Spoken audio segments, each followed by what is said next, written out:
Guys, I'm so excited. Hang on, let me bring you in. All right. We have Adam Dorey. The voice, is that like, can I call you the voice of Rocky Mountain Race Week? Am I the only person that calls you that? You are pretty much, but you can I think that's fine. It's the truth.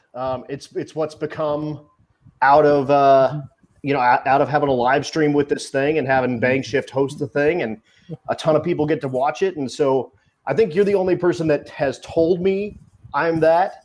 However, I've seen a bunch of the I've rewatched a bunch of the live stream, and I go through and look for constructive criticism because most of it's just people talking shit.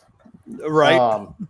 But a lot of people called me that on the live stream as well. So it's apparently it's happening. So that's awesome. Would you ever have thought, like 3 years ago, that a 2-hour live feed would have come of that? Never. A couple of years ago, I had no idea I would still be doing this, to be 100% honest. This was kind of a bit of a experiment to even see if it was viable. Having one person run the entire the entire deal, it's good. It's all good. It's all good. So I love it. And it's a whole different thing to me now. But it's great. It's super good. Yeah. And we're definitely going to get into some of that because I know there's some questions that folks have asked about announcing and things like that. But there's some really neat stuff in our previous podcast that we talked for like an hour about you being that guy, you know. I'll let you get your mic. So there you go. Sorry. I'm all that's all right. Stopped up here. Well, and how, you know, in the old podcast, we tell how you get there. So we won't go through that whole story, but why don't you give people like the 10,000 foot flyover of how you became the voice and how that worked right after I say, hey to 815, Stern 12 and Robert's Garage. How are you guys? Thank you for coming in. Appreciate it. Totally. And Stern 12, yes, I did call Vice Grip Zip Tie. Full disclosure, I don't watch the YouTube guys. I don't have time for it most of the time. I don't have my own. So when I hear about these guys, I'm like, oh, I've heard his name. He's kind of cool. And then it just sort of happens. I just, hey, that's that Zip Tie Garage dude. And then I get hate mail and I get texts from people who do watch YouTube and they're like, dude, that guy's awesome. And he is totally awesome, by the way. So anyway, but thank you guys for tuning in, and this is going to be fun. We're going to have a good time. But yeah, the 10,000 foot view of how this happened is I did Drag Week in 2014, and I knew nobody. I gathered up my buddy Brad, who's been my co-pilot every time I've done one of these, and we just went to Drag Week. It was 2.0 last year. Did the same tracks as Drag Week in 2014. So we were in Tulsa, we were in Noble, Great Bend, and Topeka. It was a good time. It was a great time. But I met Matt Frost on Drag Week in 2014. It was Matt Frost, and he had his buddy Darce Laws was out with him, and Zach Dickage had his car, and his dad had his car. Anyway, so that's what happened. We met each other. You're instantly in this fraternity.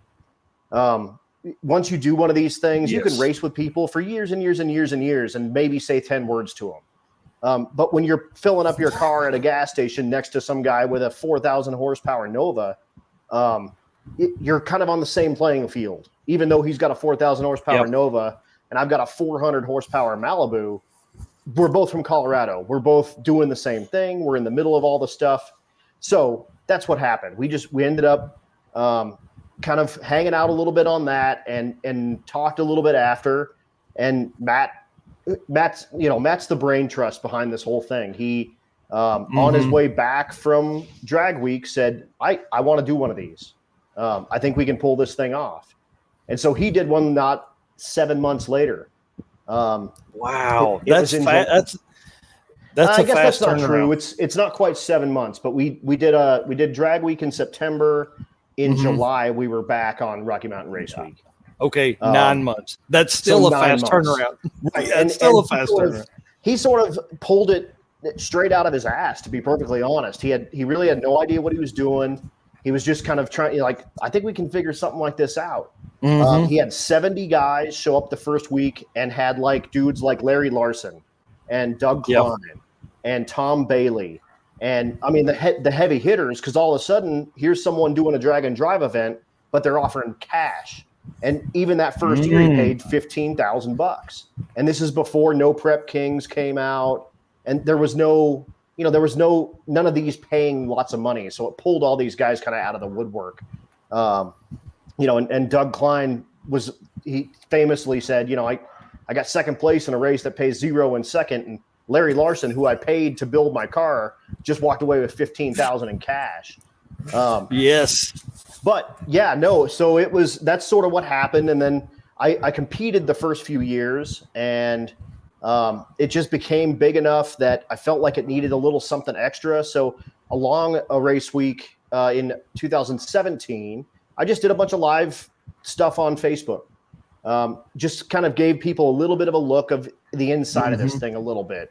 And we were still pretty small, probably 125 cars in 2017. And that was when we were just taking anybody. Like if you show up and you have a pulse, then we're going. Giddy up. Yeah. You can ride with us. Now you're getting to pick cool stuff. Right, exactly. But no, it's fantastic. So then it came around to okay, we're at the point where we need a live feed. And we just do. So we jumped on it, and Bang Shift took the reins of the thing, and Matt said, there's one guy I can think of to do this, and it's you. So that's the rest awesome. is kind of history. The negative is I don't get to compete. So now I need to compete in one of the other events. And Matt and I were just talking about that semi recently. He is in the same boat. Like he can't really run his car on this thing anymore. It's become too big of a deal. So we were talking about getting together and going to either Midwest Drags or Drag Week in the next couple of years and kind of doing that together. And that way we can still compete, but still run our stuff.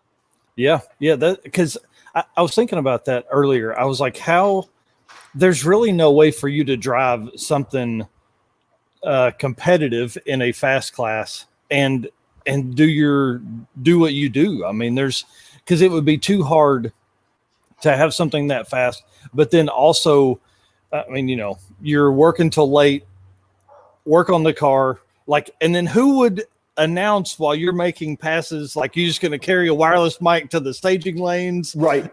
Get it, okay, I've got to make a pass. Got to turn the mic off, how do you do that? So, yeah, exactly. So, and I mean, Chad Reynolds from Bang Shift did say I'll help whatever you want me to do. But he was competing in a car the first time we did one of these. So it was just a tough thing to even fathom. But my girlfriend gets to drive my car in race week, which is great. It's super fun watching her do it. We've had a semi-competitive car, but we keep breaking it. So hopefully we fix that. It's because you have an independent rear suspension in a car that's supposed to get traction, and that those two things usually don't go together. Well, and you add in a 7 5/8 ring gear and 27 spline inner axles. But I did end up buying an 8.8 for it. Nice. That'll be exciting. So we are. It just came to. The thing's just not worth the money I've got in it. So why not pour more money in it? Yeah. I mean, hey, listen, that is car hobby 100%. Well, I'm already this deep. Might as well go deeper. No, exactly. And it's one of those, it'll only recoup its money if I part it out. And even then it's still only recouping a portion, and screw it. Like other than the rear and, end, the thing's great. It's got air conditioning. It's got beautiful seats. It sounds good. Yeah. Hey there, Johnny Clyde. I see you down there too, bud. Hope you're enjoying your new digs. Been watching some of the Johnny Clyde videos. For everybody that is in the live feed and will watch this later, go follow Johnny Clyde. Johnny Clyde Eats on YouTube and Facebook. Great channel. Tons of food stuff. So a lot of good roadside attractions there that he kind of tells us what to eat and what not to. Anyways, it's awesome. So let's dive into the questions because we've got some from folks, but also the chat is open. So if people want to jump over there and ask questions, I mean, you've been on just about every Rocky Mountain Race Week that has been, right? I've been on all of them in some capacity. I did not compete in 2016, I think it was, but I showed up and we drove a portion of it. That's awesome. Just gotten a promotion at work, so one of those things. But no, I've been on every one of them. I've been on a couple of drag weeks in the in between in the process as well. So this has become my life. I sold my soul to drag and drive events, and it's awesome. It's really cool. It's really cool. What's really cool, and I try and explain this to folks that don't typically like. There's a ton of drag racers that we all know, but like to get in your car and drive 200 plus miles between tracks, that's a completely different animal. Like everybody, streetcar, but a lot of those guys, Jonathan Suncypher, there were so like each track he would stop and he would change fuel pumps and fuel systems and tanks. That's craziness, but it's because it's a streetcar, which is so awesome. So I don't think people understand. It totally is, and it's a very, very different thing. When you think about a street cruise, you're going to, my car's a street car, and I take it to the grocery store, and it might be, even if your grocery store is really far away, it's 40 miles. Yeah. And so you're 40 miles there, 40 miles back. You're talking an hour, plus or minus. When you extend that to 8 hours, and it's up mountains and down valleys and 2-lane roads, and you're not on the interstate, and it adds in everything. It's a whole different deal. And it's really the most eloquently put deal with it was Larry Larson, who, and I'll preface it, I don't know the exact quote, but said a lot of people drive their cars. Have you driven your car 1,000 miles this week? Right. No. On top of that, a lot of people drag race. Have you drag raced every day the last 5 days? Yes. Probably not. That's what I was going to say. So a year in the life of Michael Narks is 2 times at the track and then race week. I mean, literally, I never go because it's an hour trip for me. Right. But again, I'll drive 8 hours in one day to go make a pass. And there's a ton of people that do that. Bill Leake, buddy of mine, lives in Evergreen up the hill here. He's got a really sweet. He ran it in Rowdy Radial last year, like a flat black Pontiac Ventura Turbo LS car, but it's run in the 890s. Super cool car, total street car. He drives it everywhere. He doesn't own a truck and trailer. He's like Bill Armstrong kind of guy, but he only does this. He's brought it to the track a couple other times for some other stuff, and he doesn't have any fun with it. And this is its own thing. It's amazing. And I hope by us talking through this tonight is that, people will understand that really race week for me anyways, is not about making 2 passes a day. It's about the 200 miles worth of driving. No. And that's, I keep telling guys, 75% of the fun and 75% of the hard is the street. Making quarter-mile passes are great, and everyone likes that, and we all get to see that on the live feed and stuff. And what you don't get to see, and what 1320, big shout out, what they do so well is show that drive portion. And you don't get it real time. It's not on the live feed, but if you go check it out, it's near real time. They're uploading photos as soon as they stop, and it's everything that happened on the road that they were around, and they stop at everything. Well, I mean, here's the thing: if it wasn't in such a backcountry area and 2-lane road, we could probably live feed more often. But dude, that's what's great about it too, is like I'm not grabbing the camera all the time to record something or to jump on a live feed because I'm enjoying myself. I'm having fun. So exactly. And that's part of the fun too. On these little bitty roads, on these kind of backwoods areas, we end up in these cool little towns that like you've never even heard of. And like this year, in 1.0, we went through Wilson, Kansas.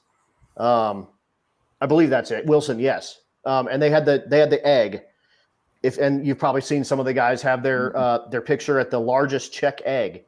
But on the way back from 2.0, Bill Armstrong and a handful of us stopped in that town, and it's awesome. The place is great. They have a radio station playing on PA through the whole town. It's their little radio station. We ate at a little place called Grandma's Soda Shop, and it had like an old school stainless steel 50s soda jerk machine. Oh, that's awesome. Just super cool. And that's stuff like you don't see in these big towns and cruising through these interstates. We end up, and we're not that far off the interstate. We're 4 or 5 miles down the street, but this awesome little town. And then on top of that, we get to pump a bunch of money into these little towns. We sold out or nearly sold out a gas station in a little bitty town in Kansas. And I just stopped in, and the guy goes, "I'm out of everything but like my swill." Pretty much. But if you want to use the bathroom, swing on in. And we were talking a little bit, and the guy just said, "I've had my best sales day of ever." Yeah. And that was from race week. And like, that's awesome. It just helps out these smaller towns that aren't on the big interstates. And again, that's the best sales day he's ever had, which is awesome. As I pivot the podcast towards the business side of hot rods and car stuff, that makes me think like if someone took like an hour a day and called gas stations along the route, right? And was like, "Hey, we're coming through September 22nd, put a sign out front. Hey, race weekers, like you'll get more people to stop at your place." Could we help some of those small towns? Could we make notes on the page to say, "Hey, I talked to these folks. They're so nice." I'm losing you here. Uh-oh. Am I back? Oh, I got you back. Okay. God, this stupid shop. I'm going to run a direct Wi-Fi line this week. Screw it. I'm over it. I love it. Uh-oh. I love it. Yeah. All right. So let's get into some of the questions. Let's talk a quick recap of your current projects. Okay. So I did bring the Cadillac. We'll start newest and go to oldest. I brought the Cadillac to 1.0 and we broke it before we even started. I'm testing a digital clutch control from Bill Armstrong. It's called the Bang Shift Billy. I'm running that thing. It's a super cool deal, and go check him out on Facebook. He's got a bunch of videos on how it works, and it's super neat. However, we found a fatal flaw in the thing while using a stock ECU. It won't hold the two-step until basically at all. So once you drop the clutch, the two-step turns off and it floors the thing to 7,000 RPM, and then it dumps the clutch and it blows the rear end up. So nice. We had that happen, which was super fun. So we actually had to fix the car before we even made a single pass on the drag strip. That said, I did buy an 8.8 for it, and I'm waiting for that to come in. And like everything else, it's like 8 weeks out. That's kind of my plan B for 2.0. Stevie's going to run again. But if the 8.8's in it, then it should be able to live no problem going 14.0. The car makes the power for it. You have to baby it so much that it just doesn't run it. Right. But David Muth, who's in the stick shift class, he's got a silver CTSV. This is the version 1. If you're kind of new and joining, it's the naturally aspirated version, and the rear ends are way weaker than the version 2, which came in 2009, which is what most people have. The 1 is a much more rare and much more fragile device. Anyway, So it's plan B for 2.0. Okay. Moving to my Malibu, which is my second newest car at 79, which is awesome. No, that's not true. I guess my Monza, the Monza is an 80. So the Monza, let's stop at the Monza. Putting that together as a bracket car, we talked about that last time. I got the thing all in, the motor's in, the trans is in, it's wired, all the wiring works. Went to go pre-lube the motor, and the 3 galley plugs in the back around the cam are leaking. Perfect spots on the driveway. So I need to pull the trans to tighten those up, which sucks because that would have been like a 15-minute job on the engine stand, and it's like a 4-hour job with it sitting in the car. So I got to do that, which is whatever, but it should run. It hasn't run yet, but it's close. Cool. It's close. And then the Malibu. Malibu is my 1.0 or my 2.0 Plan A ride now. It's a 4.8 LS T56 with faceplates with a Magnuson blower and a 9-inch, and it's strictly built for this type of thing. Yes. So that's it's cool. Strong, it's overbuilt, it runs the number. It should be a good car. Yeah. So for this. which class is it going in? Good question. If it as it sat now, it would probably run in the 12.0 class. It would be faster than that, but it doesn't have a cage. So it runs 1150 on the hill up here. Oh, cool. Yeah. So it would be, it would probably be close to the 10s at sea level. I think the plan is to put a bigger blower pulley on it and slow the thing down, and probably put it in the 13.0 class with Stevie driving it. Yes, dude, that's awesome. Yeah, that's awesome. And it should run probably in the deep 12s down at 2.0 altitudes. So it should be a competitive 13.0 car if she can let off when she's supposed to. If she can back off the throttle some. Mm-hmm. So that gets us through those. How about so I sent this one the other day, and I wasn't necessarily thinking. I do want to thank Roy Marco's Garage for the koozie that's keeping my beers cold. Your favorite all-time story, but dude, as many of these as you've been on, like that would probably have been a hard question. So let's do like a story from the top 5, because I'm sure as people ask questions, more stories will come up. Yeah, no, for sure. Honestly, the best story I think ever in any of these, it has to be Daphne Reynolds. Chad's wife, Chad from Bang Shift. She's been doing these since they started as well. In her car Ethel, that was in that Fastest Street Cars show, and it's a pretty famous car, but she was. This is kind of and it's cliche, and if you're new to this, this thing becomes a family. Everyone's becomes family as you run through this thing, because everyone's in it together. So it was really cool getting to know her, and she ended up with breast cancer and continued to fight it and compete in some race weeks. And her very last pass at Great Bend, which was her favorite track and was the fastest pass she ever made. There's a great picture of her in her car with her time slip, and she's laughing and she's having the time of her life. And I think it was maybe 2 weeks later that she passed. Dang. But her sort of last hurrah was Rocky Mountain Race Week, and watching awesome. that happen was super cool.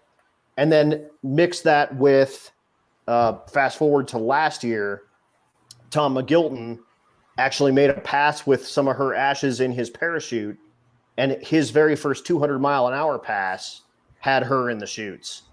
Dang.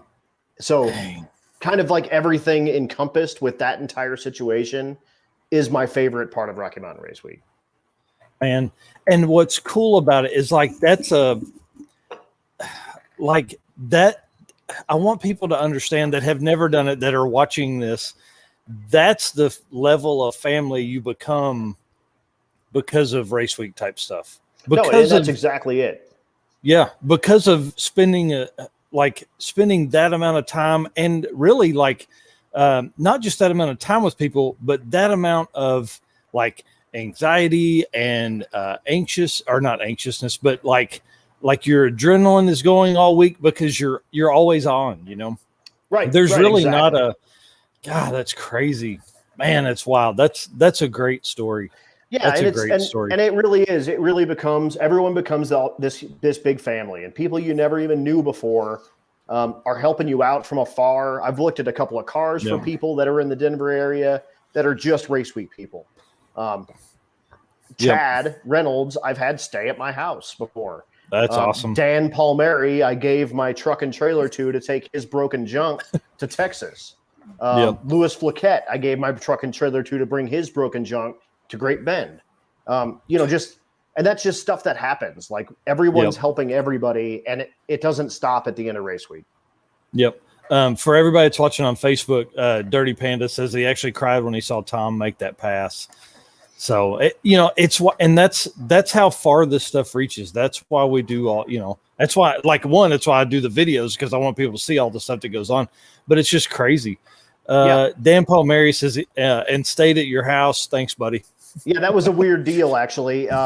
He was like, "Hey, I'm going to come up and drop all your stuff off," and I was like, "Okay, I'm going racing." So yeah, I just left the key under the mat and said, "Hey, just swing on in, make yourself at home, feed the dog for me. Thanks so much." That's awesome. So I think Dan's the guy for Circle D, right? Correct. He's a sales guy for Circle D, and awesome. And he does. He was able to kind of leverage them into helping us with a couple of sponsorships already, and that's cool. Has helped out a bunch of dudes with Circle D converters. And I was gonna say the OBS truck we're putting together now, a 700 horsepower street truck for another guy. We ordered it from Dan, so I thought that was him. No, that's him. And yeah, if you need a converter, reach out to Dan, man. He'll help you out. And what's cool with Circle D is they'll take, like, if you have a current running combo, they'll take your data logs and look through them and figure out what converter changes you need to make in your combo. So super cool. Shout out to Dan. Shout out to Circle D. And also Dan is a stick shift dude, which is awesome because he works at a torque converter place. Yeah, I was going to say he spends too much time in automatics. He's like, screw it, give me a stick. Yep, exactly. That's awesome. All right, so now that we're all cried out, let's talk about I messaged June today asking how many cars were in the unlimited class, which is what we are in the cart, because we don't have a body, right? She said there's 12 cars registered for 2.0 in unlimited.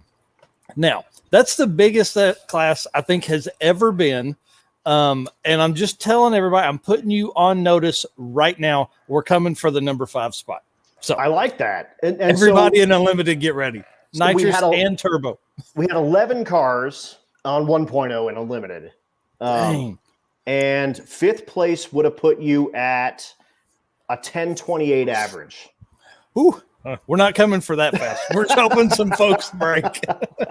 but no, tell us about the NARCS cart, dude. I want to hear about all the upgrades and what's going on. And I can't wait. Yeah. So let's dive a little bit while you get into that one. So we added a GT45 eBay turbo, right? So we got our first check from being monetized on YouTube, and it was $141, and I spent $155 on a turbo. So you're $9 into a turbo. Yeah. Thank you for everybody that watches, all the subscribers, fans that are watching now on the YouTube channel. Please hit the like button. We appreciate it. Everybody watching on Facebook, please hit the thumbs up or a heart. We appreciate that also. Anyways, so we did that, and the turbo runs great. It's like on a 3-pound spring right now. We're going to put a 7-pound spring in it for race week. Cobra injectors and a free small Honda Civic intercooler from from our buddy Scott Nemick, who has a 8.5 second turbo Civic. He donated this old intercooler. It looks cool, sit up front. And then the struggle that the cart has on a 31-inch tire is that it can't, like, that's a really big tire to get turning, even though we have 430 gears. So we added a little bit of nitrous because I had a skinny tank that fits absolutely perfect between the rear seats for the kids. So, nice. You know, I have them turn the bottle on. We hit so there's like probably a 30 shot in there right now that sprays right into the front of the turbo. The goal is that when I make the shift to second to get some wheel speed for burnouts, that'll let it come up a lot faster instead of waiting on it to, because we don't have a big converter in it yet. But, you know, I don't know if Circle D does anything for 03 Grand Marquis, but I'm listening if they do. Heck yes. Yep. So, anyways, that's really about it. We've, you know, the welded gear, the welded 430s in the back have been great. We've gone through tons and tons of tires.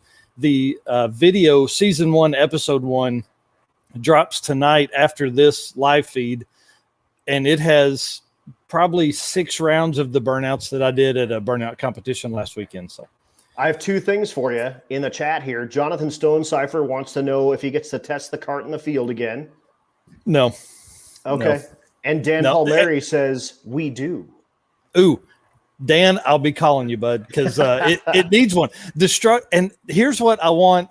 So, you know, our listener and subscriber field is wide. I want people to understand that if you were going to spend $1,000, a converter to go faster, if you don't spend $1,000 to go faster, not just sound cool, a converter is your best bang for your buck. Buy a converter. Do it. Buy a converter.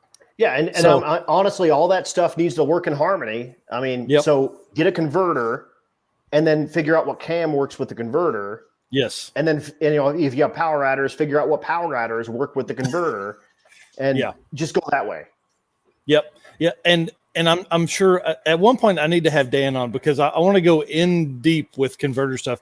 But the struggle I have is like when I shift to second in the cart, it just lugs so bad, and you would eliminate some of that with the converter because this year I'm coming with the heat for burnouts.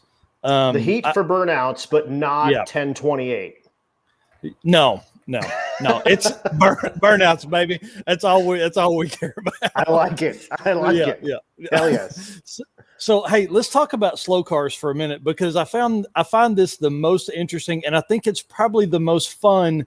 Little bit of knowledge that nobody outside that is looking in really finds is that there were actually more cars in the 14.0 class than any other class, almost combined. Right.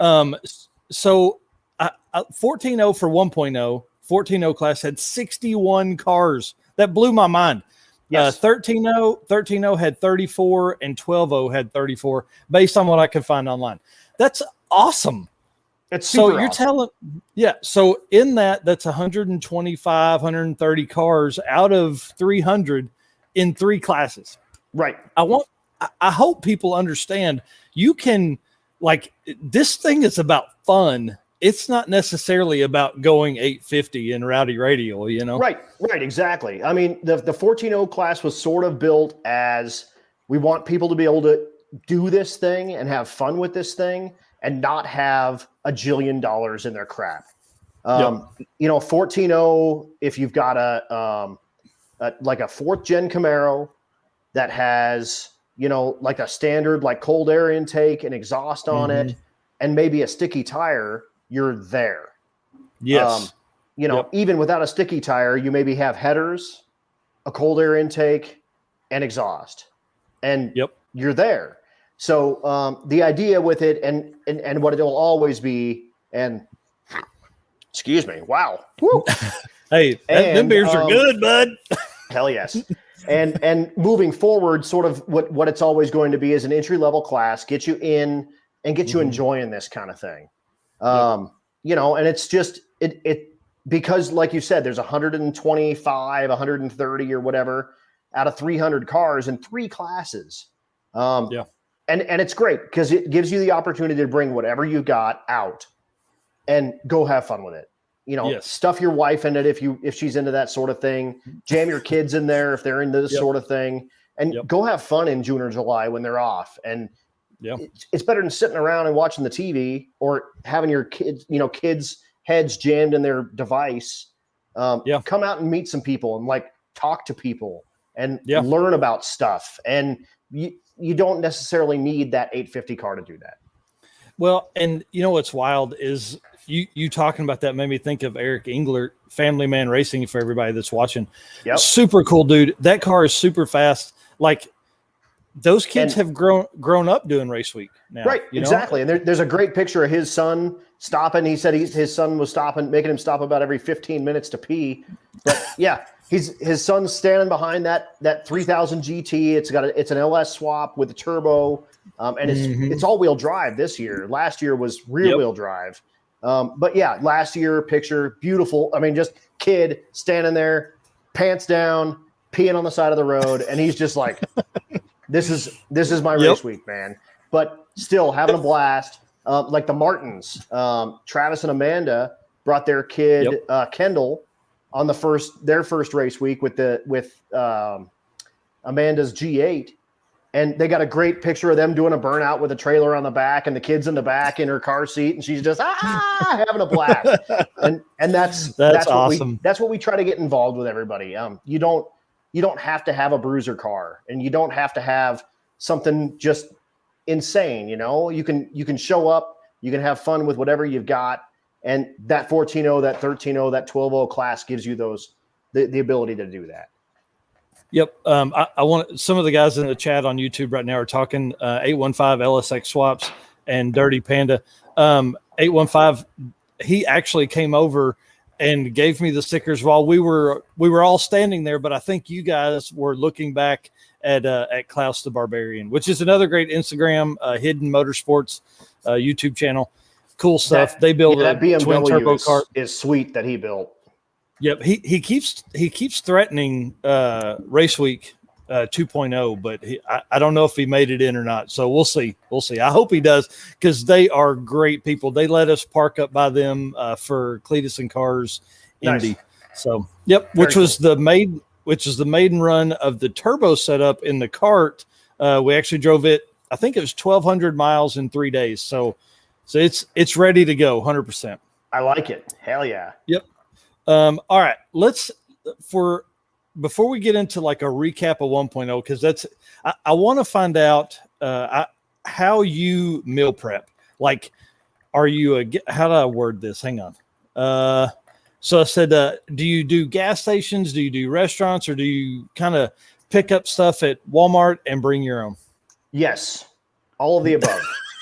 I always start with Walmart stuff, and I've got a big pile of snacks. This all kind of goes to my like army world. Before we go on a mission, we pick up Lickies and Chewies, we call them. So just stuff to like chew on and eat and sustain you, and like beef jerky and sunflower seeds and bull crap like that. And I always get my like waters and Gatorades and crap like that. And then I have my cooler filled with that sort of almost survival stuff. Like very worst case scenario, I can live out of this cooler for a day or two. Yep. Worst case. On the road, I always go inside and get a water, nice cold fresh water, and something with a top that I can easily open. Because by the time I'm getting my first splash of fuel, I'm already sick of the twist off cap waters that I've got in my cooler. Because I drive stick shift cars because, I'm awesome. But stick shift cars are not conducive to drinking sodas or things that don't have an easy closing mechanism. And then on top of that, I always have a fresh, clean, cool water on me. But for my normal eating, I like to eat out. I like to eat local as much as I possibly can. And it's harder on 2.0, and we'll get into that too. I know one of the questions was what's the difference between 1 and 2? And 2 is faster. It's a much faster pace. 1 is a slower pace and gives you a chance to do things like sit down and eat, like a Huevos Rancheros breakfast in downtown Pueblo next to the train station, and it's gorgeous and it's amazing and it's the best meal you've ever had. So, but no, a total mix of those things. I unfortunately this year can't claim that I ate all local. We did eat a couple of chains, and it's just part of the deal sometimes. But a couple of years I have done these, and they've been 100% local chain. They're local spots, and it's been awesome. That's a good idea. I didn't even think about that side of it, because I think one night we went to a Denny's because it was like 12 o'clock. It was the only thing open. Another night, now Waffle House. Hey, listen, you're local whether you're in a franchise or not. So no, Waffle House, I'm in. And I love Waffle House. Same deal, Army time. They're all over the South. There's like none in Denver. So when I get around a Waffle House, I'm like, yes, please. That's awesome. Yeah. All right. So we talked food. I need another beer. I'm going to let you lead us into some recap of 1.0. Let's start with like maybe a story from your favorite day of the week. All right. So 1.0 was great, man. We had such a good time. 7 days, 5 races. We had about 1,325 miles total, and it was awesome. We had just a blast. I think Kearney's maybe my favorite track on that sort of loop. I love what they do there. Joe does a great job out there. And pretty much the entire night at Kearney, man, we were rocking and rolling. Cars were going fast. Cars were hooking up. And then other than we had at Kearney, I'm talking about Kearney. Kearney's my favorite track. Cool. Other than we ran into some timing issues with Kearney. It was windy, and there was stuff blowing through the beams, and it was giving people messed up time slips. Their 1,000-foot time was longer than their quarter-mile time. So it's like they passed the quarter mile and came back to the 1,000-foot. Stuff like that was going on. Obviously, we had to rerun Tom McGilton because he had a run that just turned out it just way beyond what the car can run. And he was such a good sport about it. Wow. We just went back and said, we can't accept this time slip. I mean, you've never run a 60 foot ever. And this car's not even capable of that, even with a rocket engine on the back of the thing. So, and he was a great sport. He already had the thing turned over to street mode. He said, "Oh no!" And if you haven't met Tom McGilton, he's awesome. But he's 73 or 4 years old. No co-pilot, and just goes, I'm just going to, I'll just switch it over. No big deal. I don't want to cause a fuss for anybody. Switch his car over, puts the thing back in the beams, and goes like 717. It's awesome. But that's crazy. So, but the 1.0 was amazing. We had great close racing. The 10.0 class was maybe the most competitive of the index classes. And we had Kyle Loftus, Cody Walker, and Sean Slaybaugh came down at the very last day, and they were duking it out for one of them needed like a 10.03, the other one needed a 10.00, and Kyle put the thing on. It went 10.02 in Great Bend, and he was in the lead for about 90 seconds. And then Sean Slaybaugh showed up and goes 10.00 with a 3 and wins the thing. But Cody Walker put 2 10.00s up, a 10.008 at Vandermeer and a 10.004 at Great Bend. Jeez. Just amazing, dude, these cars. So it was super cool. Our first year, the 9.0 index class. And that was amazing. Seth Slaybaugh, who is Sean's brother, I believe, won that class. Wow. And just super, super tight competition. The not Ultimate Radial, the Limited Street class, which is that 850 class that has kind of turned into a really, really competitive class, was competitive up until the last day as well. Donovan Leader won with his Fox. Mustang. But Jerome Courtney with that full-size truck came in second, but did everything he could, comes into the last day and puts an 850 with a 7 on the board. And just, I mean, so first place was leader, 856. Second place was Courtney, 857. And like you're saying, like 8507, 8506. No, this is 856, oh, okay. 856. Okay, okay, all right. We weren't quite as tight as we were in 2.0. Those guys brought the heat. Those Texas dudes, Aaron Schaefer, he broke his car on the second day drive, I believe, and but he won 2.0 last year. But it was tight in that race. So we weren't quite that tight, but no, it was great. It was super cool. The drives were epic, especially the Colorado portions. And I'm a little bit biased, but it was. We were all through the mountains. It was super, super cool, and we had a really, really good time. That's awesome. That I can't wait. Like 2022. I really want to do 1.0 so bad because like there's so much more to see out that way than there is. Like I come see all this stuff.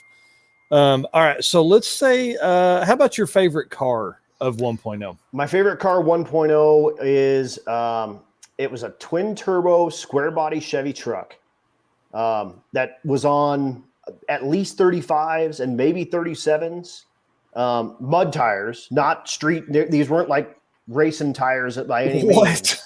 And the thing just crawled to 60 foot and then lit and went.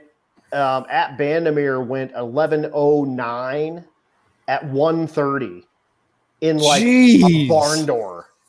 It was insane. That thing was super cool. And he's from Wyoming, and I don't know his name. His name escapes me right now. But I saw him at Douglas racing a couple of weeks later with that same truck in like an 8th Mile no prep deal.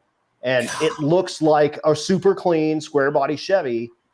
Flat black, or maybe it may have had a little shine to it. That's one of the negatives to where I sit. I see the back of everything. I can't see the front of anything. And where like the vantage point I have, I can't really see the sheen on a lot of the paint. But anyway, it was a clean looking truck, but never anything that you would ever consider would almost run in the 10s at Denver. God, that's crazy. It was nuts. Dean Winchester says his name was Enzo F. Okay. I don't think that was Enzo Ferrari, bud. This is faster than Enzo stuff. Yeah, no idea. And I don't know his name. But it's probably this guy, Mike Weiss. I'm looking through the results. Nice. So I think Mike Weiss is his name. But yeah, 11:08 at Bandamere with that thing. That's cool. And it was sweet. It was super cool. That's cool. Let's run through some of the comments. We got John Matson says Kearney was a blast. We got 815 LSX Swap says he'll be my co-pilot for 1.0. And I'll just tell you, don't you threaten me with a good time, bud. Listen, we have a good time. And you're more man than me because that thing ain't got no body panels on it or nothing. And hey, here's a funny story you'll like. So every morning we would get up and it would be chilly. I'm talking like 55, 60 degrees in the mornings, right? We would dumpster dive to find a piece of cardboard that we would then tape on so we wouldn't get the wind from the doors. So, I saw a picture somewhere of the Narcs cart with maybe a full cardboard like exterior thing strung on it, driving in the rain, maybe. Well, so I went to Wichita, which is like 4 hours from me, to see another big and that was exactly you were on Wichita's shittiest cars. Facebook page. So what's crazy about that day is it was going to be really nice that afternoon, right? So I was like, oh man, it won't be that bad. It was 30 degrees, going to be 30 degrees that morning when I left. So my wife taped me in it in the morning. And I thought, oh man, 4 hours, I'll be fine. I won't have to pee. Dude, being taped in and it still being cold when I got to town, I was like, I can't take this door off because it's going to be too cold. Right. And so I had to hold it. I was really debating on that Gatorade bottle for about 15 minutes. There's nothing wrong with that. The Gatorade bottle is a life send occasionally. Yeah, it was about to be really. And then I looked up his address. I was 15 minutes from it. I was like, nope, I'll just wait till I get to his house. And I kicked the window out and I went running inside and I was like, I gotta pee. So I'm sure we'll be doing a little bit of that on 2.0. My co-pilot for 2.0 is coming again, so that'll be fun. And awesome. Then my little brother is going to road week in a 70 MG midget that's a 2,000-pound car, makes 400 wheel. It ought to be a ton of fun. Hood exit turbo 4-cylinder, so it ought to be a blast. We're going to have a good time. Nice. We're gonna just beat on people. Well, while we're there, let's talk a little road week. Road week is super cool. So those of you that don't know kind of what's going on, we have a race week program where it's the racing, it's the driving, it's the whole mess. There's a road week program as well, which we kind of equate to Power Tour. It's everything without the racing. So it's, you get the routes, you get to drive along with everybody else. You get to get gas with everybody else. You get the hotel list, the whole mess. And like we were saying before, like 75% of the fun of this thing is on the road. And these people have 75% of the fun minimum. On top of the fact that when you get to the racetrack, you don't have to listen to what class is running, what's going on here, what's going on there. You can sit in the stands and you can watch racing if you want. You can walk through the pits and hang out with people that you just met. Or if you want to crack a couple of cold Coors Originals, then there's nothing stopping you, which is great. Yep. It's and I want to say hey to Brady Bluma from Wichita, dude. Listen, we're gonna have a good time. You find us in the cart. You got to find us. Road week, and you signed up for 2.0, which is super awesome. Yep. So if you're a rookie, Brady, I'm doing the rookie deal again. So I did that this last year as well. I did Rookie of the Year. I did Young Gun, and these are two I just do on my own. I pull $250 out of my pocket, and then I like a panhandler. I kind of go like money for the poor, and I gather up money from people as we kind of go along. And by the end of it, I just pass out whatever I've got, and I split it right in the middle. So the Rookie of the Year, and if Brady is a rookie. What we'll do is we'll have you write an R on your car, and the previous Rookie of the Year gets to pick the winner of the current Rookie of the Year. Now we haven't had one for 2.0, so I'm going to have Matt pick Rookie of the Year for 2.0, and then that guy gets to pick the next 2.0 Rookie of the Year. Nice. He's just saying he's rookie in the hot rod class. Yeah, there you go. That'll be cool. And then Young Guns are, by the time the award ceremony starts, if you're 21 or younger, you're also qualified for that. You don't necessarily need to be a rookie, but that the other half of that money goes to that person. And the idea with that is and if you don't know, we allow legacy members a 24-hour head start to sign up for Rocky Mountain Race Week. The reason for that being we started and we became where we are from the people that have started this thing. So a lot of these people have been on every single one of them. Vince Rui with his Nova has been on every single one of these things. Royce Payton's been on every single one of these things. I think Kerry Watson has been on every single one of these things. So, those are the people that have made this thing from nothing and turned it into exactly what it is today. And we give them a little head start for that because of that reason. And if you competed in the last one, and we treat them as two separate events. So 1.0 and 2.0 are separated. So if you competed in 1.0 this year, you get a 24-hour head start to sign up for 1.0 next year. And that's the rules. That's just the way they are. But we've never had a full sellout. We normally bring about 150 people back, and that leaves us 100 and whatever, depending on what we're talking about for car counts, 150 roughly left that are new folks or folks that missed last year and maybe did it a few years prior. Eric Brown says rookie in the house, but way too old for Young Gun. Yep. And again, you don't necessarily need to be a young gun to be a rookie or a rookie to be a young gun. We had Austin Mackey, who has that Rambler that has the Ford motor and was purging the nitrous through the antenna. He was a young gun, but he's done 3 of these things already, and he co-piloted in another one. So he's already been in 4, Nice. but he's still not even 21 yet. Well, and then like that's what people need to understand too. So there's still, I would think, several people that at the end, as we get closer, that their co-pilot will fall out.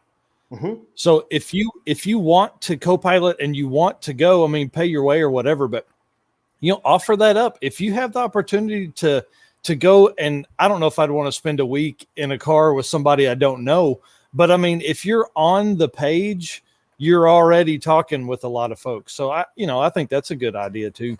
No, for sure. And a lot of co-pilots drop out, and then a lot of people have an additional room. You don't have to just take one. A guy can take a few co-pilots. You get a different wristband, and you can't help work on the car during competition, but people will take people. So if it's something you want to do, and you maybe don't even have like a reliable car that'll go 1,000 miles in a week, and check it out, pay your way. Yeah. Dino, what's up, bud? Dino Cardella drove the hot Carl. Oh yeah. Malibu. Well, I think Malibu. It's a Nova. There you go. Yeah. Yep. So I'm excited about that. That's it's going to be neat, and I hope we see a lot of like 3 deep, because I'll tell you, we've got 2 back seats in the cart, and I'm building the trailer, so we won't be taking those up with tires this time. So it'll be nice. We can get some good rolling shots for any of the photographers that are out there too. There's always people that just show up with no plans and just kind of like, I'm just going to figure it out. Cole Reynolds is one of them. Chad's kid will show up with 0 hotel plans and 0 plans to ride at anything, and he always ends up at the end of the thing. So someone takes it, picks him up. Here's one thing I will say about that is you have to be a cool person. Right. Like Cole is one of the coolest dudes out there, always doing great stuff. And, I didn't know he was Chad's kid. So that explains a lot. Stone Cipher just made a comment, said he was thinking of rolling without an official co-pilot. So people who want to can ride along with him. I will give you fair warning. Make your trips short in the gas chamber Nova. There's some videos. Nova. Bro, I'm telling you, I was like, what's it mean when I can't see anymore and I'm really sleepy? He goes, that means you need to get out. Yep. Yeah, that's probably pretty good. Yep. And he spent all week in there. I can't imagine. I couldn't hear. I couldn't see. My eyes were all glazed over, and I was high as a kite. It was amazing. Yeah, that's some of the fun with some of these older cars. The Malibu's kind of that way too. It'll nice. It'll kind of pop the exhaust back through the windows. And about an hour and a half in, you're like, this was the best idea. Good going on here, or really bad, and I'm not sure.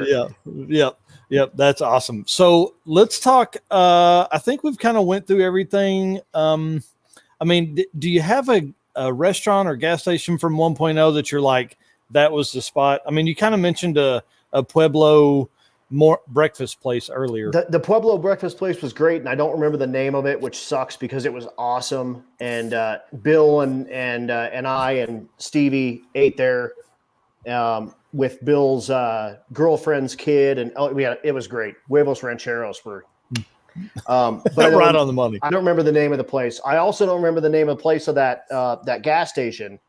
And these guys, so part of the race week deal is trailer burnouts. Yes. And it just is. That's why I'm building a trailer. Right. And it just is. And, there's a lot of party poopers out there that are like, oh man, you can't be out there ripping up the pavement in front of these little bitty stores and all this crap. And I told this guy at this gas station, because there were some people that did some like gnarly burnouts leaving this place. And he said, I got a video, and there's a guy, he did a burnout way past the Dollar General. And, but this dude was into it. And I apologize. I said, dude, I'm really sorry about the burnout marks. And he said, dude, we're all car people here. I love this stuff. This is great. Yeah. That's the best. Yep. That's the best advertisement I could ever have. I love it. Yeah. So no, but yes. So, a little bit of trailer burnout action happens here and there. And that's just kind of it's a little bit of a part of the deal. But that said, that dude's gas station, and I don't know what the name of the place is, and I don't even know where the town is or nothing. But I posted a great video that he sent me of people doing burnouts out of that place, and it was awesome. And nice. And he was all about it. He said, "This is the best day I've ever had. It's so much fun." Yeah, that's why we're doing a trailer. Yeah, that was the number one reason. The number two reason was because I didn't want to throw 85-pound tires back on the roof of the cart anymore. No, 100%. And on top of that, shout out again to 1320. Bam. Mm-hmm. They did a special 1.0 only, competitors only sticker, and I've got it somewhere, and I don't know exactly where it's at right now, but it has a trailer burnout in the bottom of the 1320 video portion. And there's only like 350 of them in the world. Wow. So that's everyone cool. that did 1.0 has one of those. So if you see a 1320 video and it's like a sunset with a trailer burnout, then that dude was on 2021 1.0. That's awesome. So Dirty Panda says black marks are signs that say stop here on race week. That's a good point. I didn't think about that until he said it, because we were talking earlier about the sign of, hey, stop here. But if you have a trailer and you're on race week, you need to do a burnout in front of a good place that treated you well. Just do trailer burnouts in front of it. Hell yeah. Hell yeah. Yep. Let's bring them that business. That's awesome. All right. So let's get into how about most anticipated track for 2.0? Got to be Enos, Texas. Brand new track, brand new for me. I've never raced in Texas. I've never been to Enos. I've never seen Enos. Yes, Enos, Texas. I'm really interested. I was looking at the map and I was trying to figure out how we're going to get down there, because Noble to Enos is an interesting, it's straight interstate all the way down, except for these two lanes that are way over here or way over here on each side. So I'm excited to see the route for that day. It's going to be so much fun. Yeah, we'll see. And we traditionally don't go on the highway all that often, but we sometimes do. So we'll see what happens with that. But Aaron Schaefer, who won Limited Street 2.0 last year, says my home track is Enos, apparently. So that's awesome. I'm excited to go to Texas, man. To be perfectly honest, I've never raced in Texas. I did a little bit of Army time in Texas, and I loved it, and I love Whataburger. Cool. And I'm all about all the Texas sort of car culture, and Gibson Freder says Enos without the P. Well, yeah. And Aaron Schaefer says, please pronounce Enos that way. And maybe I'm saying it wrong. Is it Ennis? No, I don't think so. I think we have to say Enos without the P from now on. Enos without the P. I like it. I think that's how we have to pronounce it. Aaron Schaefer says my home track for Enos. And then Dino Cardella saying Arc City is an 8th mile track. Is 2 to 3 years old. So there's going to be some really fun stuff on this one. That part of Kansas, I think, is going to be really cool. Yep. I'm really excited about, we have a ton of car family. I have a whole side of my mom's side of the family that are huge car folks, that live in Dallas or Grapevine or whatever. So they're all going to come over. So I'm really excited about that trip, because I get to see them once every 2 or 3 years. So that'll be really cool. And Johnny Clyde, I think, has moved to Dallas. So he'll come over and hang out with us, and it'll be a good time. So, well, and it's going to be good. When we announced tracks, a lot of the Texas guys got really, really excited about this, because we haven't done one of these in Texas. And I don't think even Drag Week has done one in Texas. Maybe I don't know. Maybe Amarillo, maybe at one point. Wow. But there's such a good car culture in Texas, and especially drag race culture in Texas. Yep. And to give them an opportunity to race in their home state and it sort of gave us a chance to bring those Texas guys into this fold a little bit more.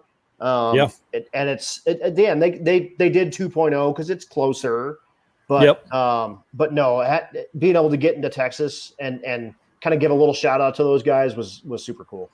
Well, and just thinking you could almost do a whole week of race week stuff in Texas. So guys that do race car stuff, be thinking about that. You know what I mean? Like Houston, Dallas. I mean, there's all kinds of tracks in Texas. So Exactly. That's one thing I want to say real quick is one thing I've noticed about like talking to you and talking with Matt and talking to the whole group. It's not like our event is the only event that you can do. It's like, please, more people do this. Get more people involved. It's a whole culture. And I mean, yes, we want everyone to come do race week, but it's not possible. We don't have the staff to accommodate 500 cars every time we do one of these. And we could probably let 500 into 2.0 and dudes would show up, but we just don't, we're not there. We're not, we're not that. The tracks we go to, we're not that. It's not possible. But Midwest Drags left and they were about a week before or 2 weeks before 1.0, and they had slots open day of. You could join day of. Drag Week is kind of the champion of one of these. They're the original. They're the OG. They're the most notoriety, and they do take 450 or 500 cars on those things. But check them out. Go do these things. Like I said, I have not done one since I started announcing. I'm going to have to choose one of these other ones to go compete in, and none of them are bad. They're all cool. They're all run by cool people. Go check this stuff out, man. It 100% will change your life. It'll change how you build your car. It'll change how you order parts for your car. It'll change what you think about, because everything you're thinking about is like, man, that cam's going to make a lot of power, but can it live for 400 miles at one time? Because we did that in 1.0. We did 420 something miles in one run. That's crazy. I mean, you got it. Yes, your 820 lift cam on a 106 lobe center is going to make a ton of power, but it's going to kill your valve springs in about 17 miles. Yeah. So let's go back to that, because typically people that only drag race 17 miles, dude, that's like 80 passes. That's a season. No, exactly, dude. And especially when you're talking about a sustained RPM and the harmonics in the car and everything sort of doing their thing, it's harder on it sitting at 3,500 or 3,800 RPM cruising down the road than it is making a 850 pass. You're really beating the stuff up. And on top of that, the tracks are pretty smooth overall. You get on the road, you get across a set of railroad tracks and tear your exhaust off, and you're going, who came up with this? Well, who came up with that is a dude with a street car that runs like 690. So if your 850 car can't do it and his 690 car can do it, well, then you're doing something wrong. Yep. That's exactly. I mean, what's wild is I would think the people that end up complaining are the guys running like 11s and 12s that are like, oh my God, this route sucks. But then there's some dude running like a freaking 7-second car, Royce Payton changing blowers between tracks. You know what I mean? Yeah. And he's on that same exact path, on that same exact road, running across those same exact railroad tracks. And he's got to do all that same crap. And he still shows up and switches the blower around and goes 740. Yeah. So, I mean. So, hey, tell me real quick if you know much about it. So Dennis and Alex Taylor are relatively close to me here. So they finished that car like a day late and then came out and, made the rest of the trip, right? Correct. Talk about a fresh car. Brand new car. If you didn't watch that thing getting built, go check them out. Alex Taylor Racing. Mm-hmm. And I believe, I think Dennis maybe has his own thing going now too with Dennis Taylor Hot Rods. I don't know, but Alex Taylor Racing has everything. But that thing was like a tacoed body like a month before 1.0 started. And they fixed the body. They built a chassis for it. P.S. They're also building Tom Bailey's car. Mm-hmm. So they're doing two at the same time. But they finished that car about a day late. And they brought it out. They actually brought it out to the mountains near Bandimere on our trip from Vandermeer to Kearney. We did a loop of about 100 miles through the mountains, and we were sitting at the checkpoint and taking pictures, and I was cruising with the Vice Grip Garage guys and Doug from Motion and those guys, and the LSSS truck from the 405. Quentin Lewis was driving that thing. Yeah. Anyway, we were at that checkpoint, and in comes Alex and Dennis and out, and then about 5 minutes passed and they came back in and out, and they were just driving the thing in the mountains. And I think they were both getting footage for the YouTube channel, and they were just shaking the thing down. But having tons of problems with it and trying to figure it out. And they had it out at every track. They had it at Kearney, and then brought it back down to Great Bend. But they had it out at Kearney, never drove it at Kearney, but then was able to make a couple of passes at Great Bend. And it was awesome, man. Dennis was exhausted, tired. I mean, you could see on his face that he hadn't slept very well in a couple of weeks. And I've seen that look. I've been in the Army. And, you can tell a guy. But he was, he just came up and he said, we're going to try to make a couple of passes. The thing doesn't have a working tack in it. She's shifting it by hand. She's never driven a big tire car. It's a brand new car. And we're going to be in front of the world here. So just let people know that if this goes poorly, that's why. And it made a great first shakedown pass. And then I think at second pass, it went like 9 teens, way off the gas. So that's going to be wild. A contender. That is going to be a contender. Yep. And it's got Dennis's motor from his Nova in that car. And that Nova is it's kind of like a stock suspension style car. It's still leaf spring, but it's mini tubbed, and it runs in the 7s.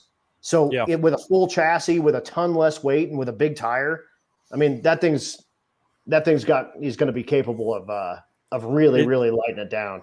It's wild. Like, what's funny is, so I watch her YouTube all the time because she really does a good job. And I don't know who edits their stuff. It may be her, but it's really good. And so they have the Dennis cam now, and when you can just his brain is what I hope my brain is one day when I'm 100. The whole family. They're nuts. If they don't have the right part, he'll make it. If they don't have the right tool, he'll make it. He'll put Alex on the CNC machine and say, make me this tool while I go over here and make the component that we need. And they're amazing. They're artists, they're craftsmen. They're like modern day blacksmiths. Yeah. And they're amazing. I love watching the stuff they pump out. I love watching all their cars. And we were talking, how crazy must it be that your plan B is the Bad Marrow? Right. Come on. Yeah. That's what blows my mind. Yeah. Your backup car is an 820 car. Okay. Hey, Dirty Panda just sent us $20. Dude, thank you very much. I really appreciate that. Anybody that sends any money, that is going 100% to Race Week. We are in the thick of it here. I'm flipping stuff on eBay. We're planning to finish the OBS LS swap build by then, so I can afford to do Race Week. So, I was going to say that's a boost controller right there. Yeah. That's an eBay boost controller. Well, we've already got one on the old truck, so I'll just pull it off and put it on the cart and just keep turning that knob until something happens. So I'll tell you a funny story about something happening. We had been beating on the car. I think we did 7 or 8 burnouts at the car show that day. And I was draining the fuel rail because I didn't have the second pump hooked up because I wasn't thinking. So we were draining the fuel rail. Well, I hooked the fuel rail up. And I'm like, man, let's make one more round. I had a bunch of kids in the car, 3 kids. I was like, let's go make one more burnout. So I pull up there and I'm doing it, and the tire lets go. I thought it was a rod. I get out of it. I'm like, crap. I get back in it. I was like, screw it. If we're sending a ride, it's going to the moon. Who cares? Right.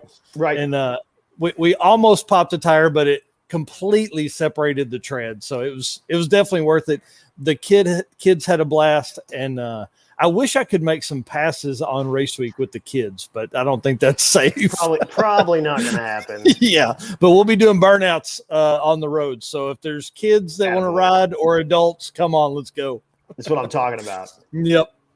So all right, man. How about let's switch up before we get into some Q&A here. Let's get another beer, but let's talk about favorite ice cream flavor.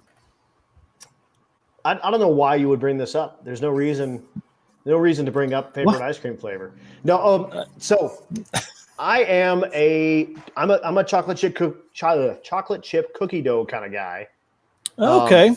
All right. But this is good. So I don't know if you even know about this. I don't know.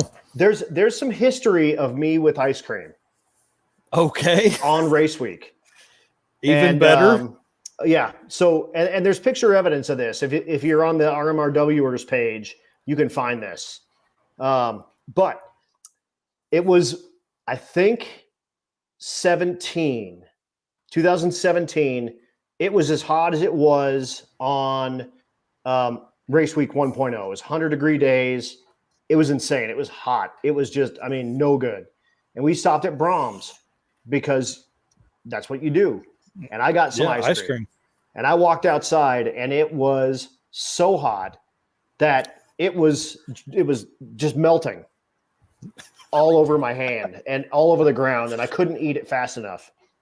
So I thought it would be great to get a picture of me in the parking lot of Brahms putting ice cream on my nipple. Yes. And so we got a picture of this. And actually, I did it twice, which is my fault because the first time we got no picture, and it was like 6 witnesses ever, and it would have just died there. But I did it again, and someone got a picture. So the next year, 2018, lo and behold, Bill Armstrong, who's a buddy of mine, he lives up the street. He's got that sweet Fairlane, who also, big shout out to Bill, had his just set a personal best. Went 872 at 165 in that 3,800-pound Fairlane of his at Streetcar Takeover at Bandimere. On the hill, baby, went 165 miles an hour. Anyway, Bill got the picture of the ice cream nipple, and it's terrible. I've got a mustache that is just bad. And like a real mustache or like ice cream mustache? It's a real mustache, but it's like I liken it to a molestache. Because I shouldn't be around minors while I have it on. And I'm the face. You've got to look at it. Anyway, Bill made a shirt with me with ice cream on my nipple, my molestache, and this like porn looking look. And made like 25 or 30 shirts, and they all wore them to an IHOP in the morning and invited me to the IHOP. So there were like 20 dudes at this IHOP wearing a shirt with me with ice cream on my nipples. And I'm sure I ate so much spit that morning. Oh, nice. And then our first or second checkpoint that day was at the Royal Gorge. And there were like 10 more people with a shirt with me with ice cream on my nipple, including Carrie Watson and her daughter Andy, who was like 10. Nice. And has this like nearly pornographic photo of me on her shirt. So it was fantastic. Do you have that shirt? Can you find that shirt? Have you seen Race? Go find the shirt so we can so everyone can enjoy it. But have you seen Race Bobo's comment over here? It says, "Hey, you sure it's not Napoleon?" Napolitan. Race, dude. Race showed up with a Buick, like a Buick GS, like green with a vinyl top and stuff. And it looks like it should maybe run in the like 17s or something. And Race shows up and goes 15th place in this thing in the 14.0 class. Shows up with a competitive car that it looked like the car like the dude drives in Big Lebowski. You know, Nice. It's like, yeah, it's good. Oh, here's the shirt. Hold on. So, oh my God. see my face? Yes. Yeah. Oh Yeah. my God. So, yeah, that's I have two great. of them. Stevie That's has great. one. I have one. It's fantastic. Oh, that's awesome. That's awesome. So that was cookie dough ice cream? Cookie dough ice cream is my favorite. I don't know what I put on my nipples. I can't remember. Oh my God. All right. Oh, do you have this kind of story for a favorite pizza topping, or should we be concerned? I don't have a favorite pizza topping one, but I am a pepperoni and onion kind of guy. What is wrong with you, dude? Nothing. It's fantastic. Oh, that does not sound good at all, but I'll give it a shot. I'll give it a try. Hold on. Let's turn this around. What's your favorite ice cream flavor? I'm a strawberry guy. Strawberry and caramel. Yep. And then favorite pizza topping is we eat so much pepperoni and cheese around here that it's sad, but I'm a Supreme guy. Pizza Hut Supreme. All right. I'm bringing out my old man style there. I always thought if you were old, you ate Supreme pizza until I was about 25, and then I tried it and I was like, damn, this is pretty good. Well, yeah, but at 25, you're old. I mean, that's just what happens. 100%. You're just sort of you're just spinning the drain, and I'm saying that because Stevie just turned 25. So. Oh dang, that's awesome. 815 is saying that sausage and onion is good pizza. Yeah, and I mean, okay, sausage and pepperoni is roughly the same, and I'm pepperoni and onion. That's my move. I'll try that. That's awesome. All right, so I think let's get into some Q&A here. I need to grab one more beer. I'll also go grab a beer, but after, get me started on something, and I'm going to pass it off to you with almost no background and see what happens. Perfect. Let's do favorite road food. Favorite road food. Yep. I like it. Okay. My favorite road food is breakfast food, always. Love breakfast while I'm on the road. And my favorite breakfast food while on the road is I have two.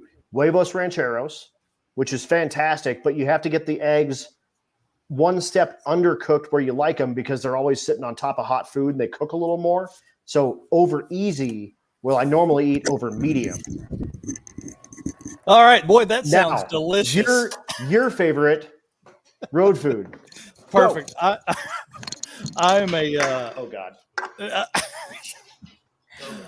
I'm a cheeseburger guy, 100%. But if I am eating road food, gas station type snacks or meals, number one snack for me is Sour Patch Kids. Number one from a gas station is a pizza stick. Guys, listen, if you don't eat pizza sticks, you can't ride with me in the car. We'll be pizza sticks and Sour Patch Kids. 100%. Okay. So what was your favorite road food? So as far as like a simple sugary snack, I'm a Sour Patch Kids kind of guy. And then if I'm eating a gas station, like I need just something quick, is a pizza stick, man. I love them. Love them. Mine was breakfast food, and it was stopping, and it was Huevos Rancheros. Yeah. But if you're cruising, I am a big sunflower seeds taco supreme flavor. Nice. Is amazing. And I have a bag because we just got done with 1.0, so I have some left. Right. Over. But that's my jam, and beef jerky. Oh yeah. So we were on 2.0, and we were in some gas station, like a really nice gas station in Oklahoma somewhere. And Dustin, the co-pilot, bought some. It was like $20-something, tub, whatever you call those, twist top tubs of beef jerky. Yeah. We literally had it eaten in like 8 miles. Now we were hungry, but it was the best beef jerky I've ever had in my whole entire life. Mm-hmm. Mm-hmm. So it was awesome. And that and Slim Jims, like the little mini Slim Jims. Yes. Oh, they're just grease, basically, like grease in a tube. Yep. I love it. Like you could probably put those in your wheel bearings and they would live. Oh yeah, for sure. 100%. 100%. All right. So let's get into some Q&A from folks from the RMRWers Facebook page. I'm going to put that right here. So everybody that's coming in. And folks, really if you're interested in this sort of thing and you're not on that page, get on that page. You don't have to be a participant. You don't have to be a window licker, as I call them. It's a co-pilot. You don't have to be a race weeker or a road weeker or anything like that. It's just for people that are into this sort of thing, and you can get like a little bit of an inside kind of look at this. And actually, I started that page to start with kind of racers and give us a place to find speed traps and crap like that on the road. And it turned into a huge, big thing.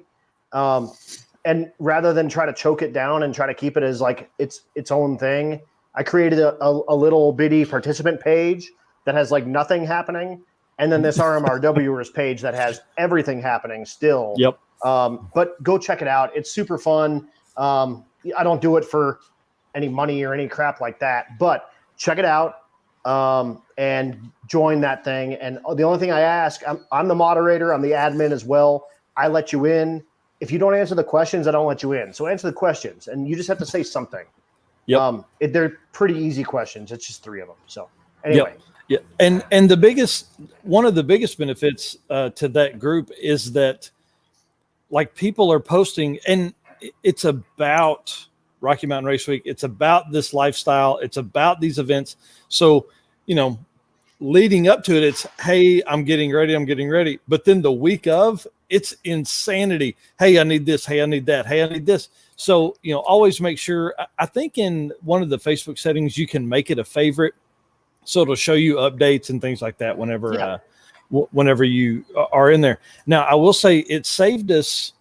Somebody had a part we were looking for one of the other cars in the group, and it saved us because somebody had it. Now, Adam does a great job of announcing if he knows that there's parts that are needed. A lot of times, I think a lot of people were messaging Matt Matt's obviously hugely busy. You're hugely busy. June's busy.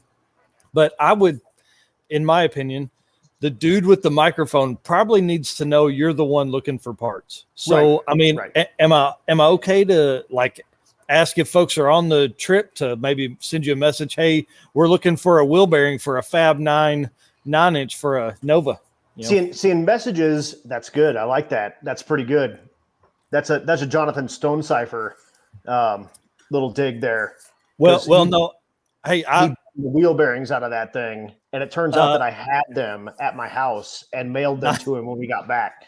Well, so the backstory to that is that me and Timmy Meehan, Turbo Timmy, are the ones that drove back to Tulsa from almost Great Bend, and that's what cost me even getting close to being 5th place in the unlimited class. Right. Because Turbo Timmy and I headed back to save him, and Dustin, my co-pilot, and Jonathan Stonecipher slept at the car for 8 hours. Right. If you haven't seen dark, you haven't seen dark Kansas at 2 a.m. in the morning with a Sasquatch in the woods. No, if you're looking for parts, honestly, post them on that RMRWers page. Mm-hmm. I look at that occasionally while I'm kind of doing my thing, and then I can give shout outs for that. Also, Matt this year has added a looking for, like it's a wanted poster on the side of his trailer with a dry erase board with a marker. So you can put on there what you're looking for, what your name is, what your car number is, and then he will actually get in touch with me or run it up to me or whatever, because we're sort of talking throughout the whole thing. And that's an easier way for us. Honestly, messaging me is a terrible idea. I just don't have the time to go through all of my means of communication. Makes sense. So on the RMRWers page, I keep an eye on that about once an hour. I try, but sometimes it gets to be 2 or 3 hours. And if you're looking for something right now and you're relying on me to announce it, probably a bad idea. But everyone's on that RMRWers page for the most part. That's on Rocky Mountain Race Week. So that has a wider reach than even me saying it over the intercom. Right. Also, I was thinking about just now, because when Jonathan's car, when he decided I'm not going to drive it anymore, I don't want to tear it up. While they were getting it figured out, all these people were passing, and we were just like, thumbs up, bro. Keep going. Keep going. Don't do that. Do a thumbs down. Say something's broke. We don't know what it is. Get over it, Right. And you just never know, because I mean, odds are really bad that somebody has a bearing pressed on an axle that fits into Jonathan's car perfectly in their stuff. However, if you never know, maybe they have just the axle or just the bearing, and if you can get it to a machine shop with a press, well, okay. Now you've got it, But no, that's part of the deal. If you're kind of new to this thing, if you're pulled over on the side of the road, thumbs up is you can keep going. We're fine. We're just, someone has to pee or whatever. Thumbs down is I need help. Please pull over. And normally you're going about 65 and you pass them and you skid off to the side of the road and you back up to them and figure out what's going on and, whatever. Hopefully you can help get their stuff put back together. Yep. Hey, Bad Tree Productions. Thanks for watching. Appreciate it, bud. Yeah. Thank you so much, man. But yeah, so no, that's, yes, you'd never know what someone might come up with. Dennis Taylor talking about Dennis at Great Bend in, I believe it was 2.0, found a carbon fiber distributor gear for a 1/2-inch shaft, big block Chevy MSD distributor in Great Bend. Wow. Okay. Yep.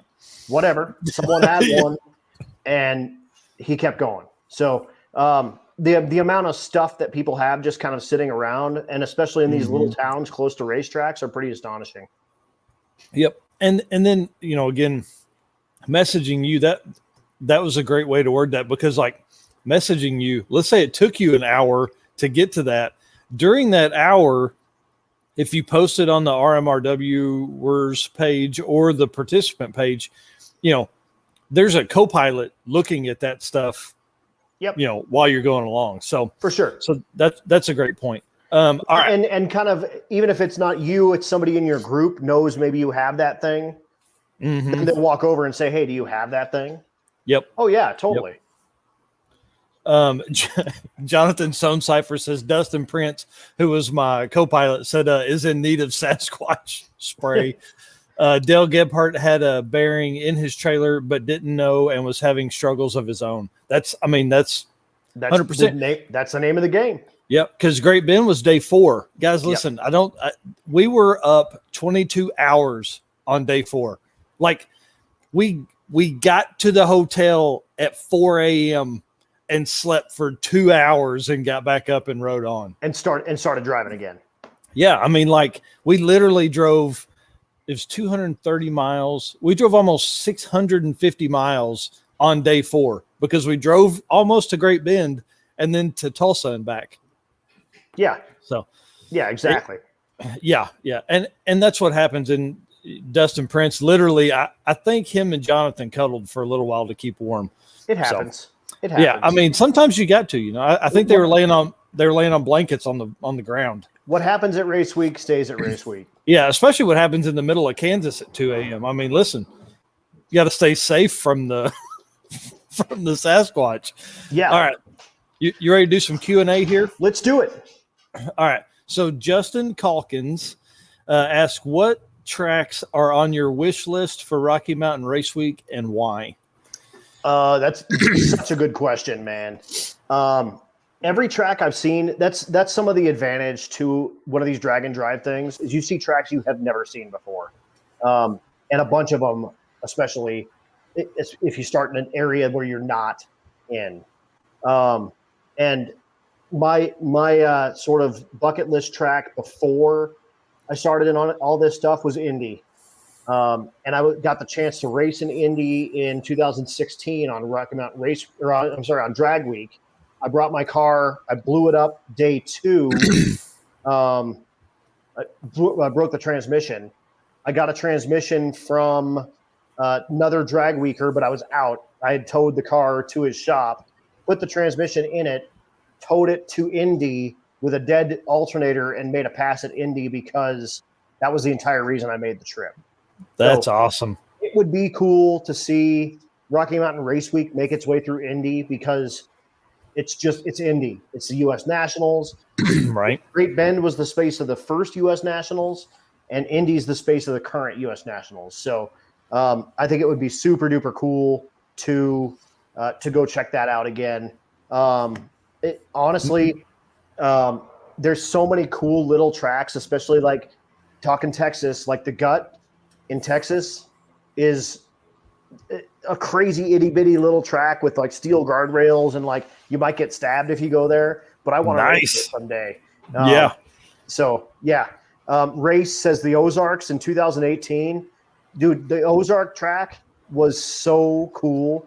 The announce booth and the time slip stuff was all like wood, like cabins. It was so freaking cool.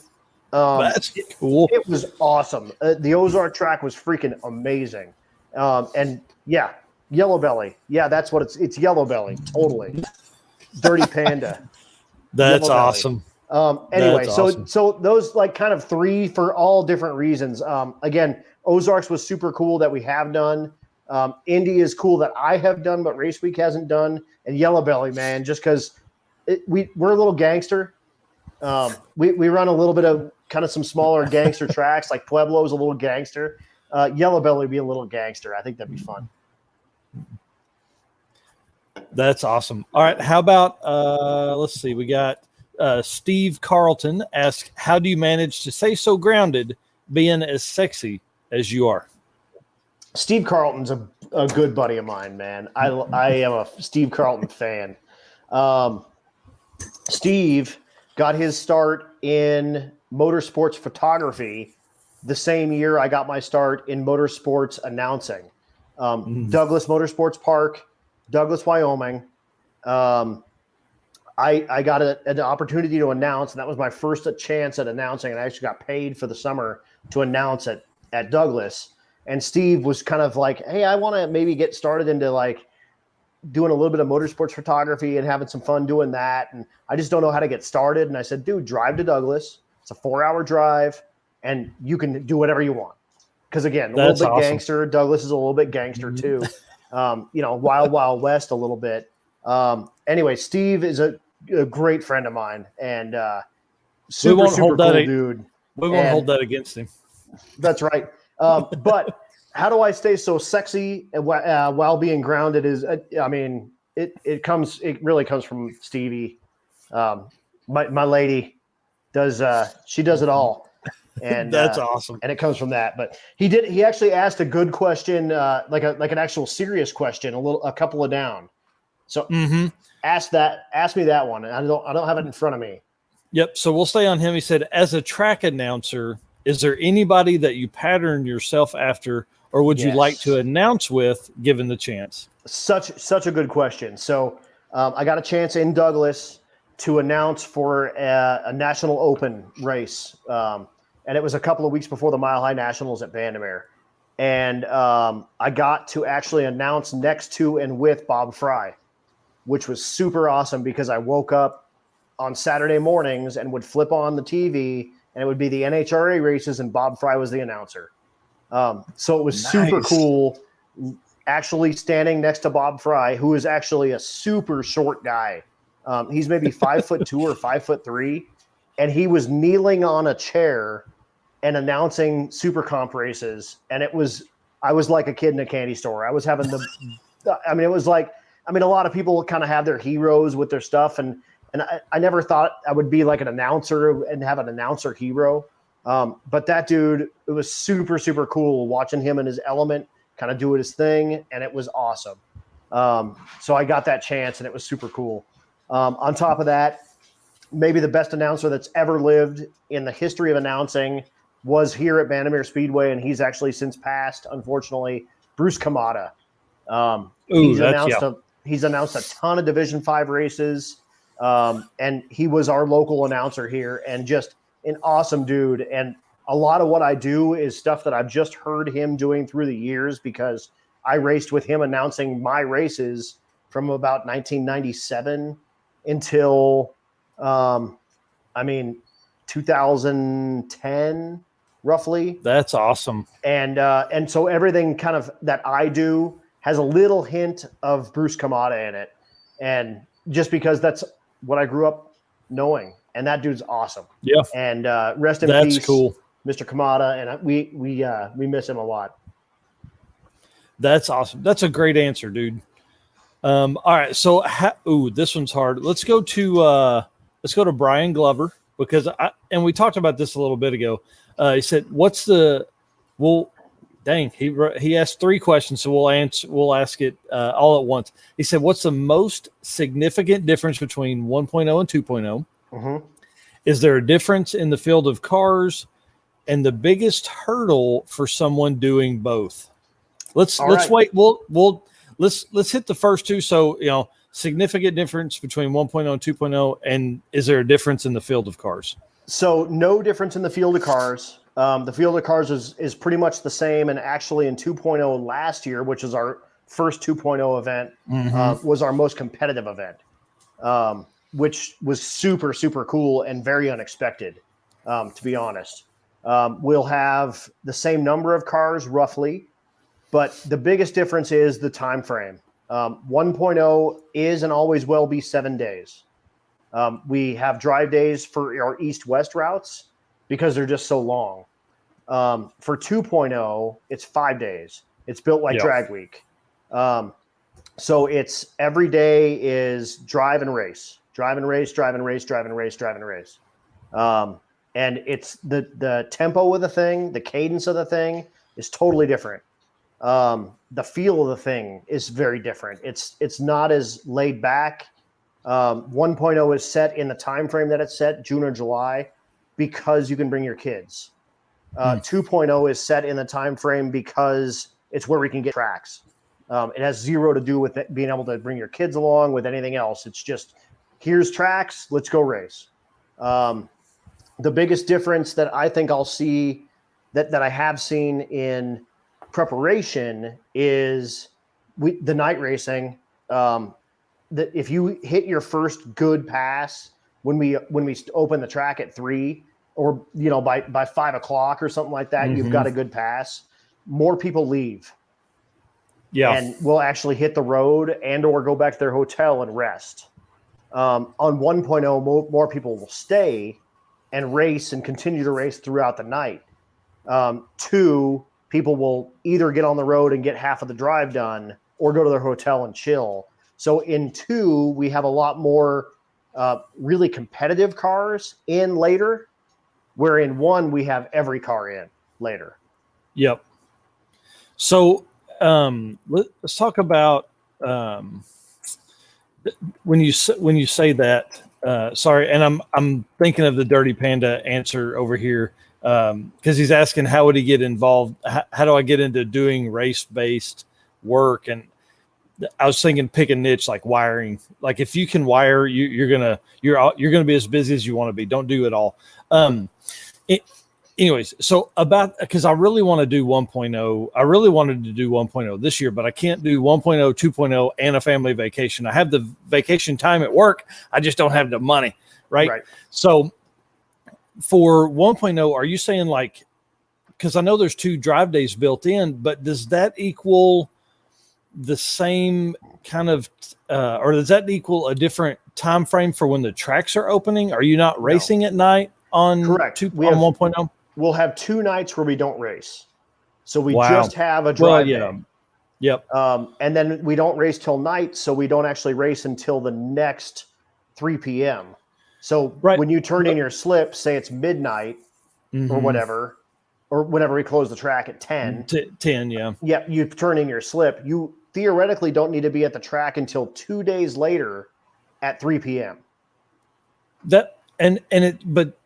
But it's still like 400 miles between those 2, right? That's the issue. That's the issue is we do 400 miles. We don't do highways. We have 10 or 12-hour drive days on our east-west routes. So it's not easier by any means.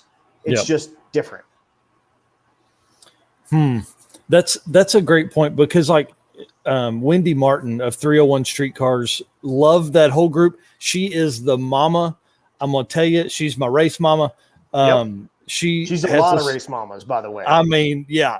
She's the best lady I know for this stuff. But she had told me before 2.0, she's like, it's gonna be hard. She's like, it's gonna be hard. You just don't understand. 1.0 is so laid back because, you know, obviously doing YouTube, our plan was to get as much content and do a daily video.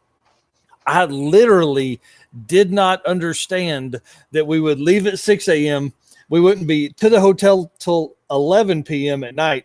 And then I've got to start editing. There were 3 nights there where I was up till 3 o'clock in the morning. And then Thursday, you know, we made the loop to Tulsa. So that's what's interesting about Race Week to me. And I think that's why I want to do 1.0 is because I think it would allow a lot more downtime to edit, but then also for more conversations with other racers and things like that. Yep. Because it's amazing the amount of time that, like, we would get to the track at, say, 4 o'clock in the afternoon.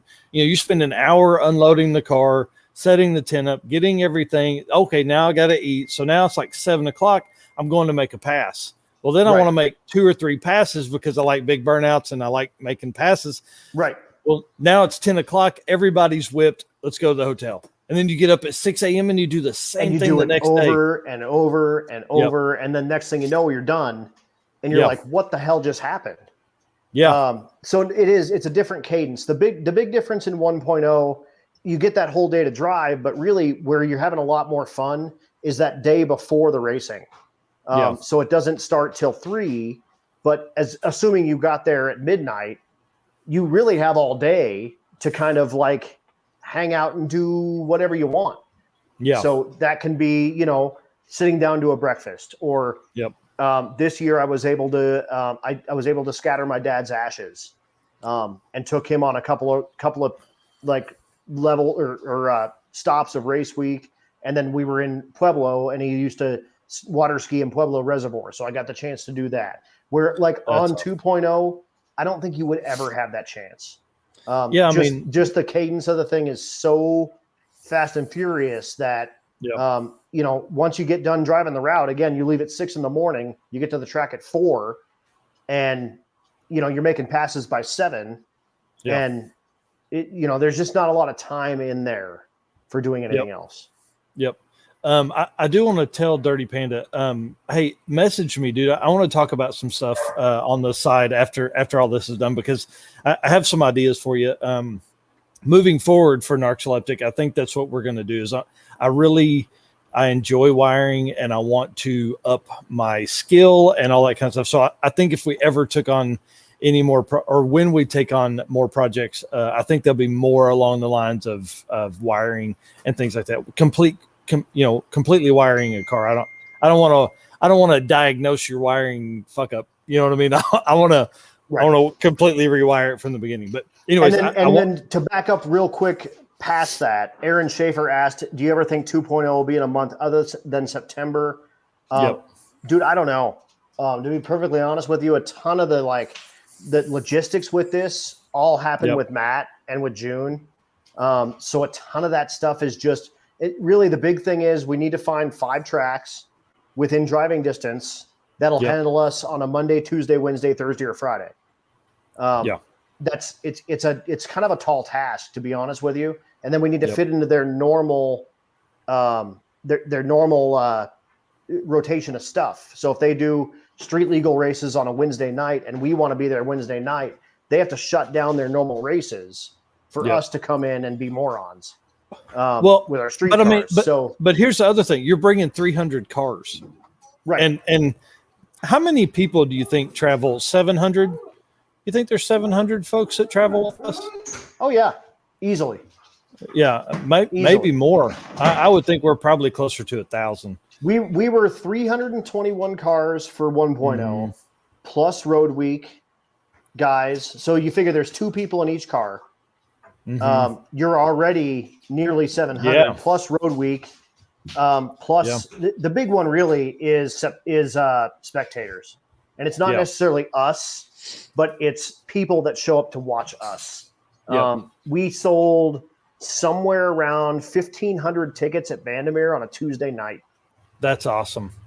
Which is unfreaking heard of. And so now the social media side of my brain works in the way of there's so many times where like we're all on Facebook. That's where 80% of the people are probably watching this right now. Right. When you're going to a track, post to your friends that you're going to that track. They're going to tag one of their friends that lives in that city. Like let everybody know. Like, so many people think this is such a big business, but it's really not. Like, this is not a huge business. This isn't 400 people traveling to put on this event. It's 8 people. Right. And really, when it comes down to it, it's really 2. It's Matt and June. Yep. And they make all the decisions. They shell out all the money out front. They come up with all the sponsors. They do everything. They do it all. Yep. I just pretty much show up, yell into a microphone for a week, and leave and go back to my normal job. Yep. They continually are doing this over and over and over and over and over. So, and at the end of the thing, like I tell everybody, if you've got questions about the race or rules for the, all that stuff, that all is Matt. The final word always comes down to Matt. If you have questions about registration and where you are in a wait list and et cetera, that's all June. That's kind of what she runs. And then I sort of, I float. I'm doing this for nothing. I'm not involved in race week right now. I'm not being paid by race week right now. I'm just doing it because I love race week. I love the people. I love the stuff. I love everything that we're doing with this deal. And it's super fun to talk to people who have done it, i.e. you, and people who want to do it, i.e. your viewers. Yeah. Yeah. And that's what's so great about the narcoleptic nation, let's call it. I like it. The folks in here, I feel like that follow our stuff all the time are huge car people.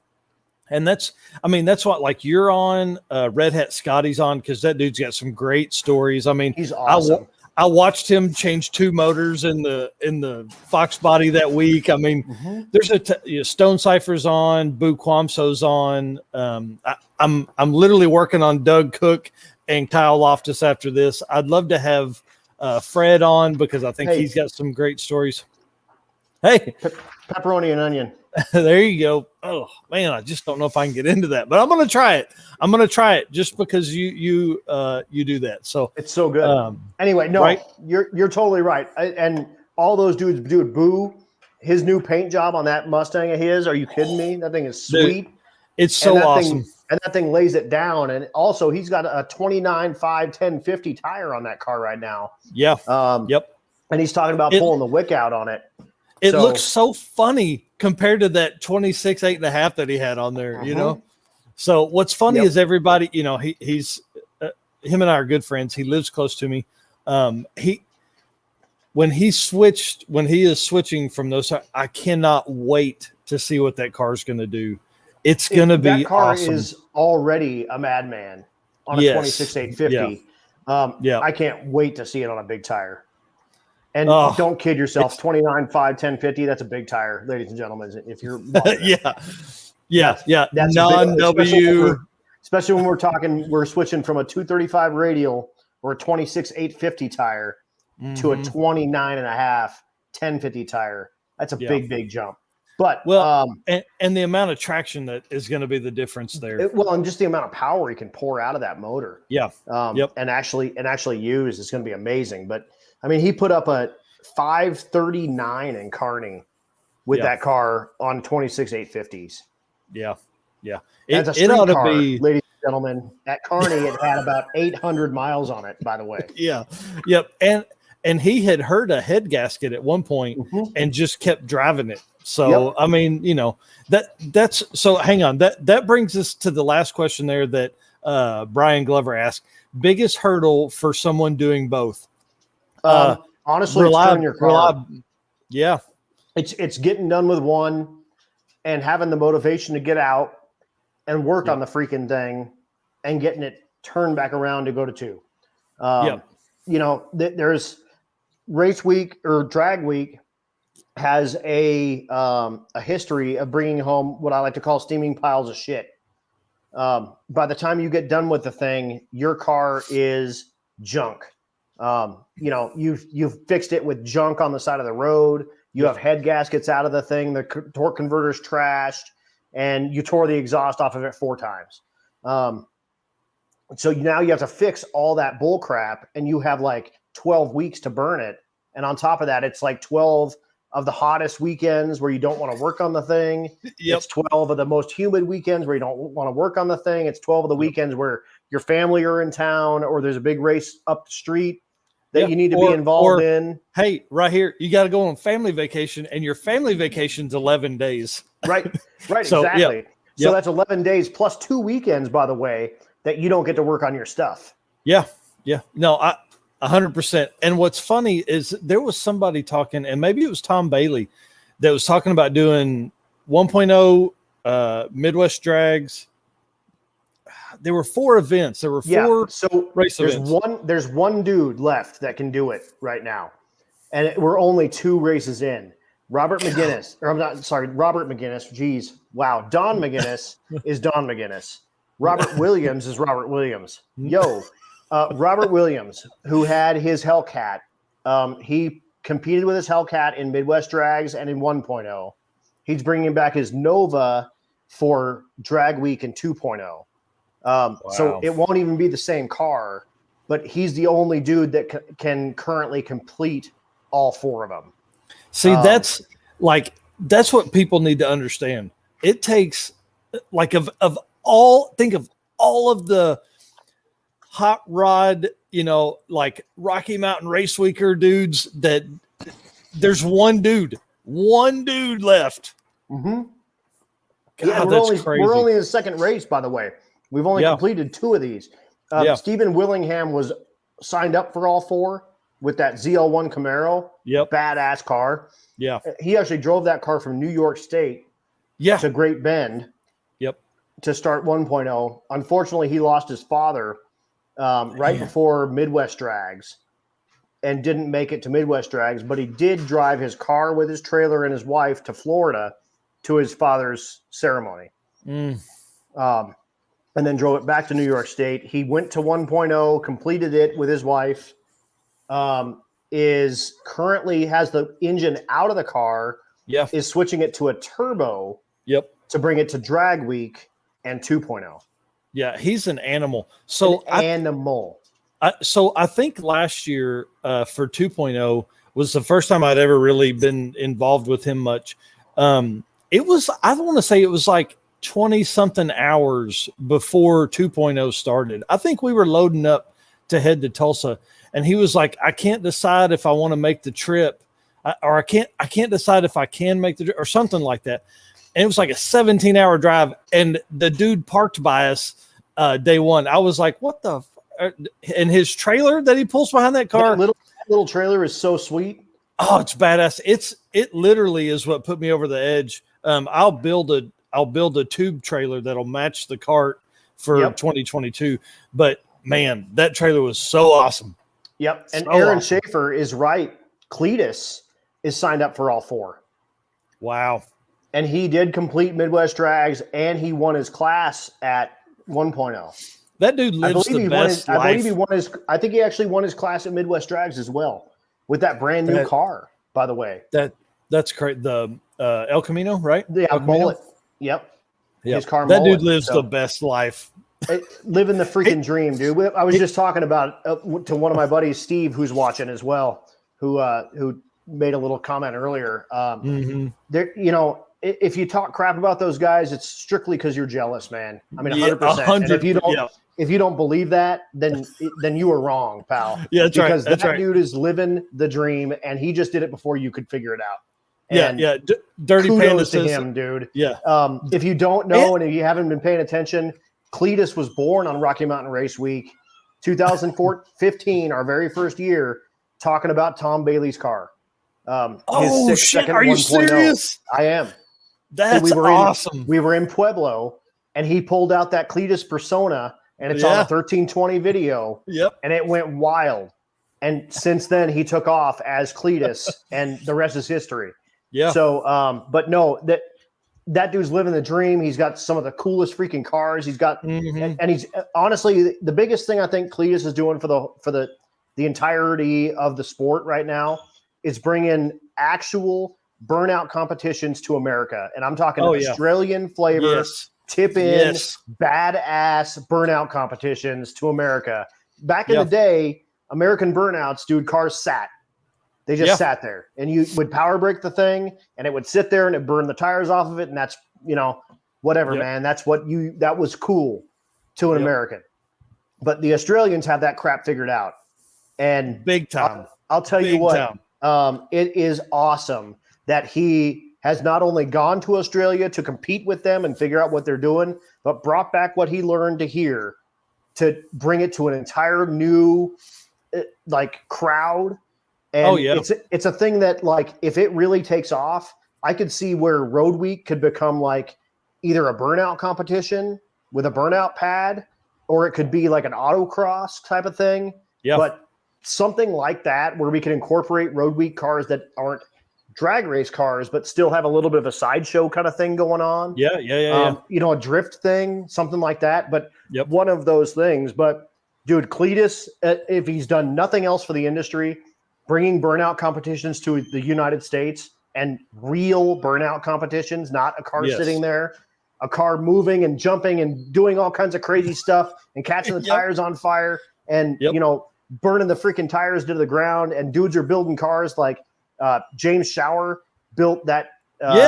Build the Bernie truck. Bernie truck. Yep. Yeah. And that's something that 5 years ago, if you told a guy you were building a burnout truck, he'd tell you you're a moron because you got nowhere to bring it.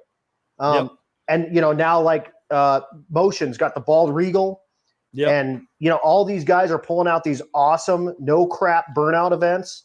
And dude, kudos to Cletus. Thank you for everything you do, dude. And again, anyone that hates, you're just jealous. 100%. Well, and so in the chats over here, 815 on YouTube, 815 is talking about how we were at Indy to see the Warbird before it went back home. Dude, I didn't even think about it. Like, that car probably hasn't been at an event since Indy to do that. And listen, and they shipped it back. It's gone. Oh yeah, I left there and was like, listen, I'm fixing to build some ratty ass car, and that's what we're fixing to do. And it's on the next the next 10 years, because of the 14 and 15-year-olds that are coming up now that are, so ingrained in the 2 million subscribers that Cletus has. Right. Like, that's what they're going to know. They're going to go to these local events and be like, this is shit. And once they step up to be to do it, they'll be like, this is what we're going to do. So and again, I'm not that guy, man. I don't watch the YouTube guys. I've watched a handful of Cletus videos. I've watched, and just because, why not? You just do. You do what you do. Yep. But at breakfast on Race Week 1.0, sitting with Stevie, and there was race weekers all around. Garrett walked in, and he had James with him, Jack Stan James. Yep. He had Derek from Vice Grip with him, and they all sat down at the Perkins with us. And there was a kid in the next booth who was maybe 8, and we overheard him when. After Garrett came over and was talking to us and saying hi and doing whatever, and he took off to his table, and this 8-year-old kid we overheard go, "Mom, I know him from YouTube." Yeah. Yep. It's just, that's just amazing, dude. The stuff that the stuff that people see, and it's 8 to 80. Oh, 100%. All of these YouTube dudes, dude. I mean, Derek from Vice Grip, Cletus. Everyone that's out there doing it. I mean, you start somewhere. Yep. 100%. Dude, keep doing this stuff. This is super cool, and you never know who you're going to kind of reach and bring into this stuff, and it's super awesome. Well, and the chat's going crazy over here. Jay Matson 06, which is probably from earlier too. He said the Bald Regal is a blast, but wait until you see Motion Raceworks' next burnout car. I mean, I'm really going to build a burnout car, something dumb.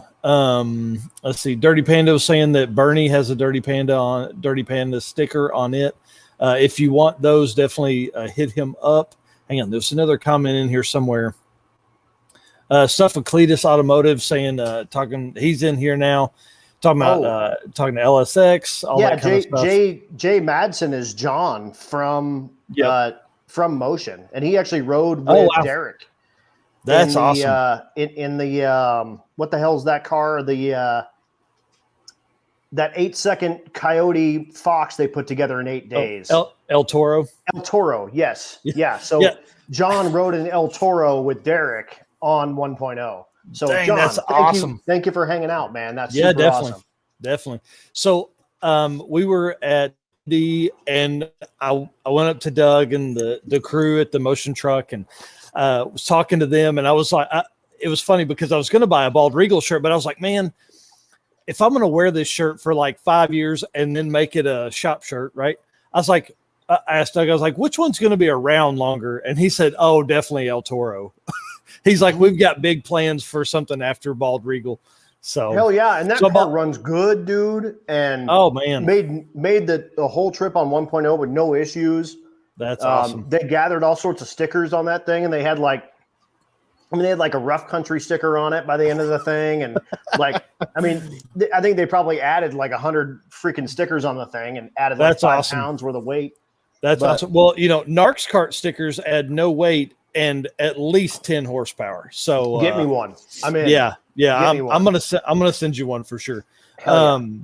Dude, I can't. We've been on here 2 hours. This is crazy. What else do we need to talk about? Some other stuff. Hang on. Let me see if there's any other notes on here. Does anyone currently have any questions that's going on? I was flipping through. I just kind of went through it real quick, and it looks like nothing necessarily, but it's crazy. So the 815 LSX swaps guys, they have an Infinity that's all-wheel drive that they keep threatening with a burnout competition car. And then we were up there and saw there was an Audi, a Turbo LS Audi like A5 or A6 or something like that, all-wheel drive in the burnout competition. Dude, insanity. Dude was doing reverse burnouts. That's freaking awesome, dude. It was crazy. That's freaking awesome. I love it. Yep. I love it. I honestly, I think that's the most exciting thing coming up in motorsports right now.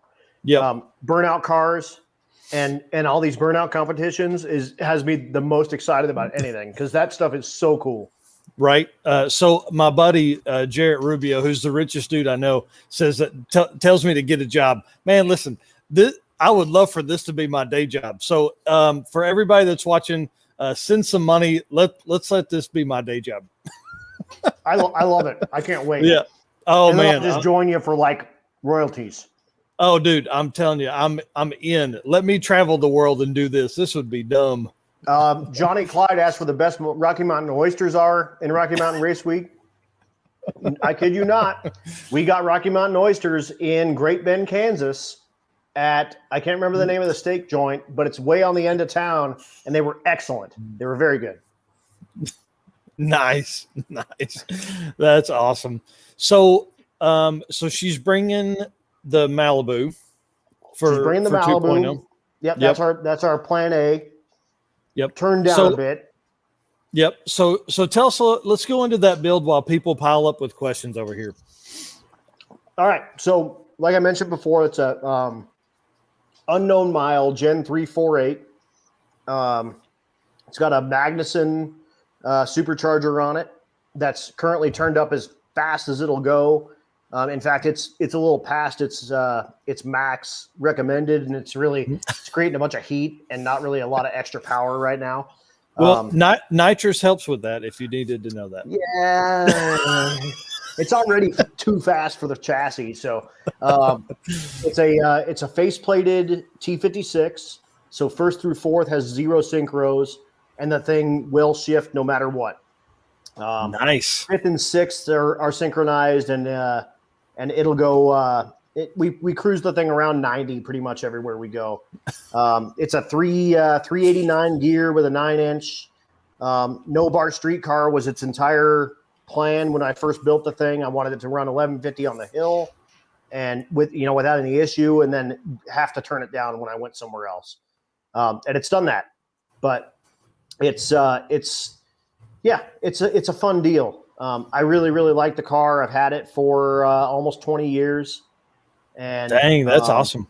It's been through a bunch of different iterations of what it is, but right now it's kind of in its perfect sort of form, I think. Although it is probably going to end up with a bar in it at some point, because if the Cadillac can stay alive going like 12.0, then it doesn't make any sense to have an 1150 and a 12.0 car. So I got to have a 850 and a 12.0 car.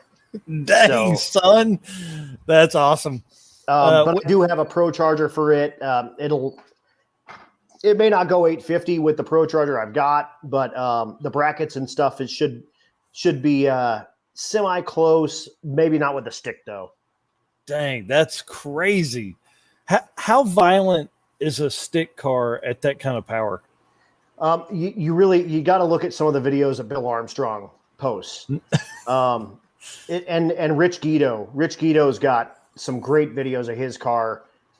Guido's car actually makes a hint more power than Bill's car, but it's heavier and it's not quite as set up. But Guido's car is 517 cubic inch Pontiac with like a 96 or 98 millimeter single and has the same T56. He switched to a slipper clutch in that car this year. And just won his class at Miles of Mayhem, which is the Canadian version of what we do. That's right. Came up with it out of nowhere because those dudes couldn't travel from COVID. They've got way stricter deals with COVID, so they can't cross the border. So someone came up with their own. They don't go by miles though. They do not. Then that was my question with the thing. They're kilometers. I saw that the other day. But so Dirty Panda, the Fairlane is Bill Armstrong. That's who I'm talking about. Bill's car is so Rich's car is 1,500 horsepower at the tires.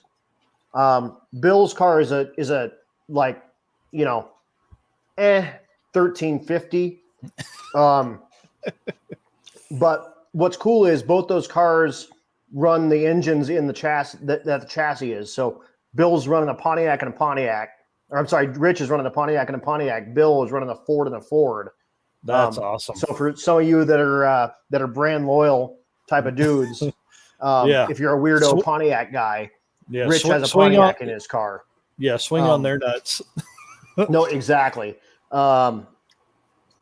Bill is Dan Palmieri is asking. Bill is not doing drag week, so he's just doing 3. He did do Midwest drags, did Rocky Mountain Race Week 1.0, and did finish, but had a terrible outing, unfortunately, and he hurt the transmission in it at Midwest drags, and put his spare transmission in it, and just did not have a very good time. So that's crazy. But he'll be back for 2.0. He does have his trans all figured out, and he did run a personal best at Vandermeer last weekend at Streetcar Takeover. So he'll be bringing the heat. So we won't see any 9.0 winners in stick shift, although that's not a bad deal. I'll tell you, Zach Yasko showed up with his Terminator Mustang and won the stick shift class for the first time in like 3 years since Cletus hasn't brought his car. Cletus is in Outlaw Street now, so Yasko showed up with that Terminator and ended up winning the thing with a 991, which is awesome. But that's crazy, super crazy, and that car's not even that wicked. It was like maybe a bigger blower, but it was pretty much all like Terminator stuff. I don't even know if it had an independent rear suspension. Those had. Or if it had a solid suspension, those had an independent rear stock. Yeah. And then Jamie Langford came in second with an import. First year we let imports in his Integra, came in second with a 1042 in 6 years. So that's fast, man. That's fast, really and fast. You're talking a street car that has like less than 2 liters of motor. Yeah. So I want to get. So the other day Sloppy Mechanics, I don't know if you followed them on Facebook, but so Matt had the guy from Force Performance, Robert Young, I think, who's one of our sponsors, by the way. Yep. He had him on in a live feed from February, and I watched, and it was like 3 hours long, and I listened to all of it as I worked, right? And they just kept, like, Robert's cut his teeth in GTR and DSM stuff, Mitsubishi stuff and small Honda stuff.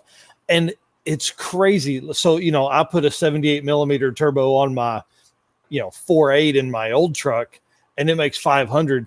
Well, those guys are putting like 60 millimeter turbos on a 2 liter making 600. It's insane. I'm interested to see. What's the next 5 years like? Are we going to have more import, DSM or Honda stuff that'll end up on events like this? Because those guys are really starting to figure out the transmissions, and that's what helps stuff live. And dude, we had our first rotary inner and finish. Mike Jano showed up with that car, not only entered but finished with a rotary, and put the fastest pass in the stick shift class up all week. Went a 965. Wow. In Kearney with that car. And that's amazing. The stick shift class traditionally has had a 3,000 pound weight limit. Right before 1.0 this year, he brought all the stick shift guys up. When I say he, I mean Matt, and said, guys, we got some import guys that want to run with the stick shift guys. What do you guys think about a 2,400 pound for a 4-cylinder? And they said, yep. And giddy up. And then Jamie comes in second, and Jano comes in fifth with the fastest pass. Dan Willoughby had a Civic, and he was in fifth place. Jano was in sixth place. Mario Hernandez was in seventh place with a Prelude. So all of a sudden, we've got all these imports that are players. And, if you give them kind of an equal playing field, and yes, they don't have 1,300 horsepower, they have 6, but they weigh 2,600 pounds, and you weigh 3. So let's let them play in our sandbox, and it was awesome. It was super cool to bring them in and have them kind of have a place to play that they're even competitive. That's awesome. So stuff with Cletus Automotive there was talking about a Honda Civic NARCS kart, and I will tell you, we have definitely looked into that type of setup, like a little B18 with a small turbo, and it's on, like, there's a huge build list. My air compressor, very nice. If you seal your hose up, it won't turn on in the middle of your freaking live feed. Hey, let me live my own life. While he fixes that, stuff with Cletus Automotive talked about a Tesla 0 to 60 in 2.3 seconds, and that's super impressive. And actually, one did drag week in 2019. A guy brought his Tesla, I believe it was like the Model S or something like that, and actually completed the thing, which was very, very, very cool. And I'm not the hugest electric car sort of dude, but I have one that I drive daily that I love. And then this dude shows up with a gutted one that I think it ran in the 10s, which was very, very cool. And like I said, actually was able to complete the week, was able to figure out ways to get the thing charged as he went through. And it was very, very cool. So it'll be cool to kind of see the Teslas and stuff make their way out too, and figure that stuff out. And it's a whole different level of trying to keep the thing alive. I mean, E85 guys are looking for gas in the middle of nowhere. Tesla guys are looking for Tesla supercharge stations to try to get the thing rolling. I think that's also exciting. I'm not the biggest sort of Tesla guy, like let's all have Teslas. But if a guy guts one and it runs 10s and it can complete a drag week, I mean, giddy up, man, bring that stuff. Let's do it. Well, and so I rode in the first Tesla that made a launch, like that I had been in the other day, and oh my God, it was insane. It was fast. Crazy. They're crazy. So fast. The instant torque, and it's quiet. It doesn't feel like it's fast, but you're hauling ass. The things are awesome. They're really cool. Well, and so when I saw him making the comments about the electric cars, that was my next thing. I mean, so I'll say this: we host a charity drag race at the end of September, early October every year that benefits the Northwest Arkansas Children's Shelter. If you want to support them, please do. They are a great organization. For the last 2 years, we've had a couple that have came up, and he always makes passes in his Tesla. Now this year he's got a Model Y. The last couple of years he's had a Model 3. We had a guy that was on a route from New York to some like Houston or somewhere, Galveston or something like that. And he stopped and he made like 15 passes and then ran down the street and charged real quick and got to make 2 more passes before we headed out. Yeah. So I think it's definitely doable. He had almost 300,000 miles on that Model 3. It would be interesting to see because, you think if you have a 200-mile range, say 250-mile range on that car, you could do most of race week. Totally. Like 2.0 anyways, because we're going to go to cities that'll have, I would think you could hit a supercharger somewhere within the loop. Well, and even if you need to get off the route and go charge, as long as you get back on the route in the same spot that you left it, then you're good. You're legal. So even if you need to make a 15-mile move to get the thing filled back up to 250 miles and grab yourself dinner, who cares? Whatever. Yeah. Yeah. I would love to see. I think it'd be awesome. I mean, bring it on. That is truly the future of our sport. At some point, like now I feel like we're 20 years from that, but there is going to be some point in the Narcoleptic Customs future that we do an electric swap on something. I mean, that's going to happen. Don Garlitz is in the middle of it right now. You cannot deny the history and the impact that Don Garlitz has had on the racing community. Yeah. On top of that, there's that new Cobra Jet super stock car that's all electric. And I think it's gone almost in the 8s at like 150 miles an hour. Yep. And it's all electric. And the thing is crazy. All you hear is the tires working. It sounds like wild. The Jetsons car, but you hear the tires like fighting the whole way.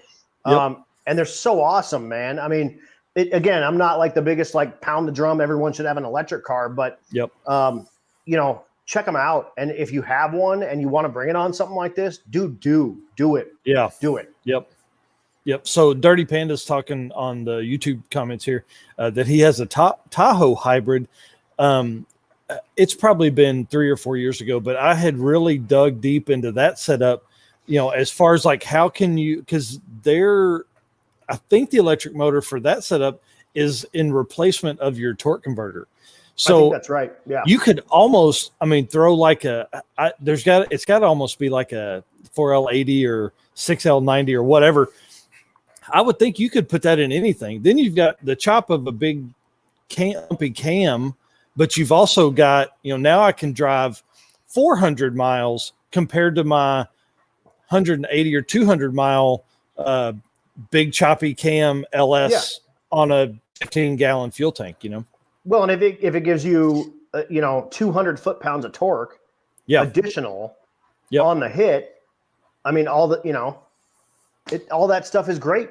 It's super awesome. So no, I'm excited. Like I said, the one did drag week, but I have not seen one on race week, and we need to.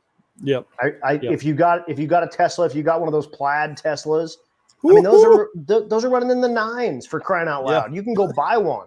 Yeah. You can walk up, sign your name, and go 9s.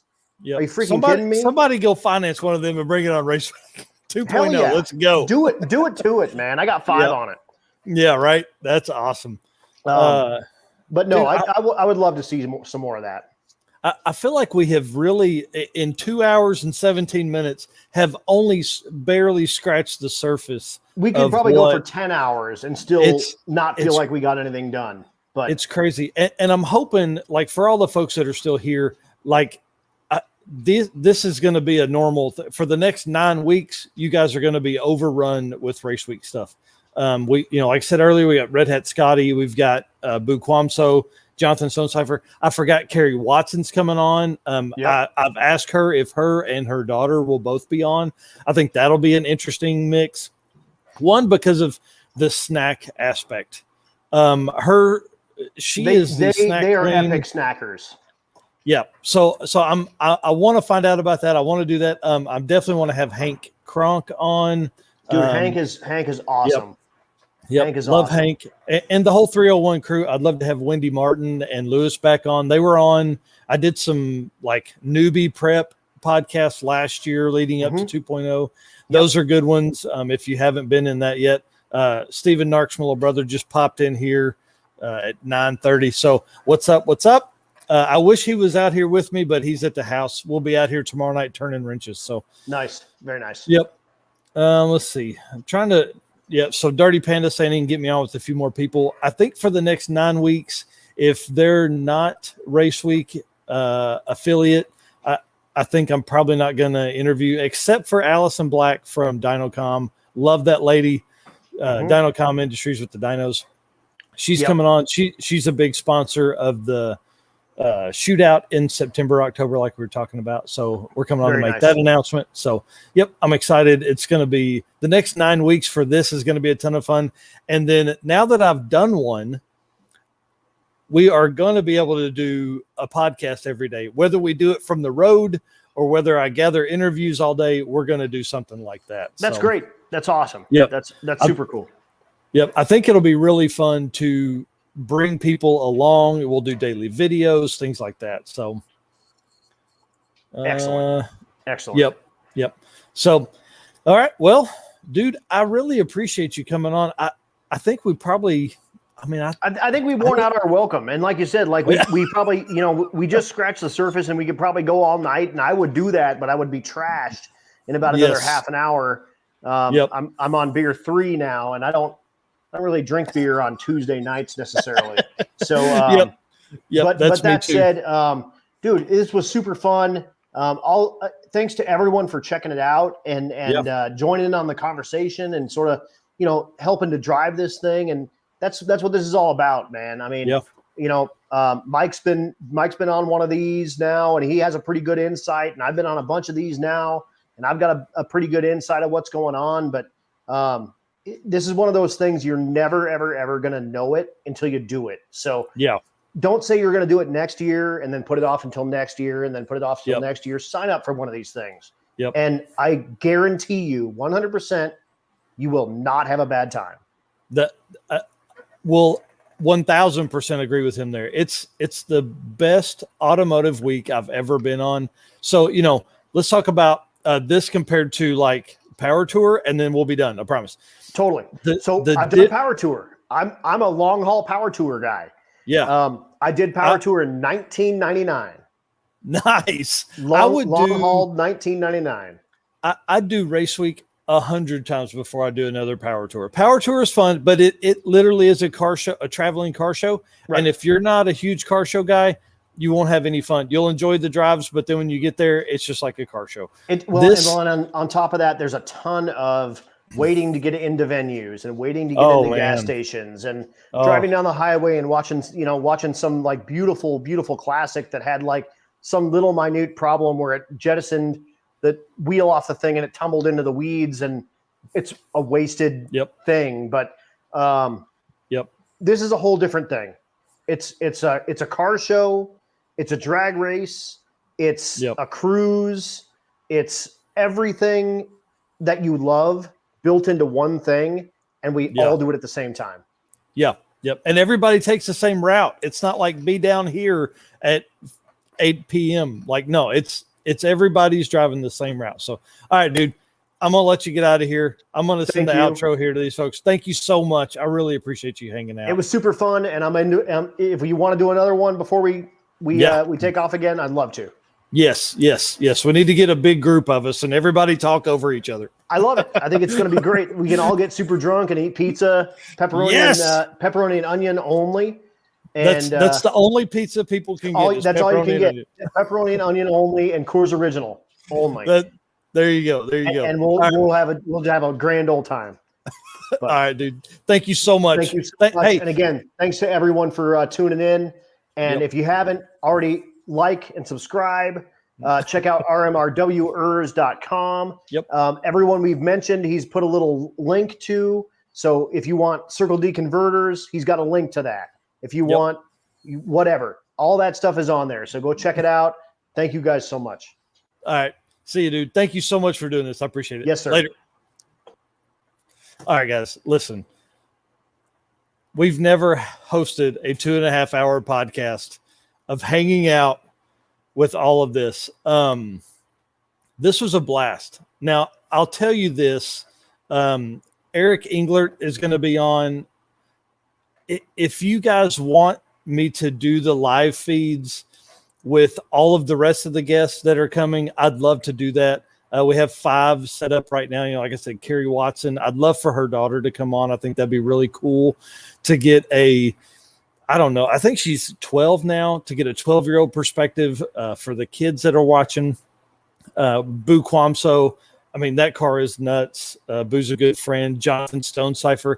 If you haven't listened to the Stonecipher and Jason Campbell from last year, the podcast, you need to go and listen to those. You can find us on all the podcast apps. Narcoleptic Customs is everything it's under. We have Red Hat Scotty. I'm excited about Red Hat Scotty being on here because of the stories of I think his first race week was 2.0 last year. So having him on telling that story, and I know he's done a few more since then. So it's going to be a great time. If you guys want us to do lives, you know what? Screw it. I think we'll do a live on each one, whether it's 4:00 in the afternoon or 8:00 at night. I don't care. Whenever we get the time set up for the new guest, that's when I'll put it up. You guys will see it. Make sure you have subscribed to our YouTube channel. Make sure you hit the notification bell so you know when we're coming up. It will alert you earlier. Yeah, Red Hat Scotty. That's definitely Dirty Panda on YouTube asked how he got the name Red Hat Scotty. It's probably because that dude only wears red hats or no hats. So, all right, that's one of the questions for sure. We'll be posting for those guys. I can't thank everybody enough. We've had double-digit viewers the entire time. That's our biggest live feed so far. It's been absolutely amazing. So thank you so much. See you guys Friday night, 7 p.m. Central for another live feed.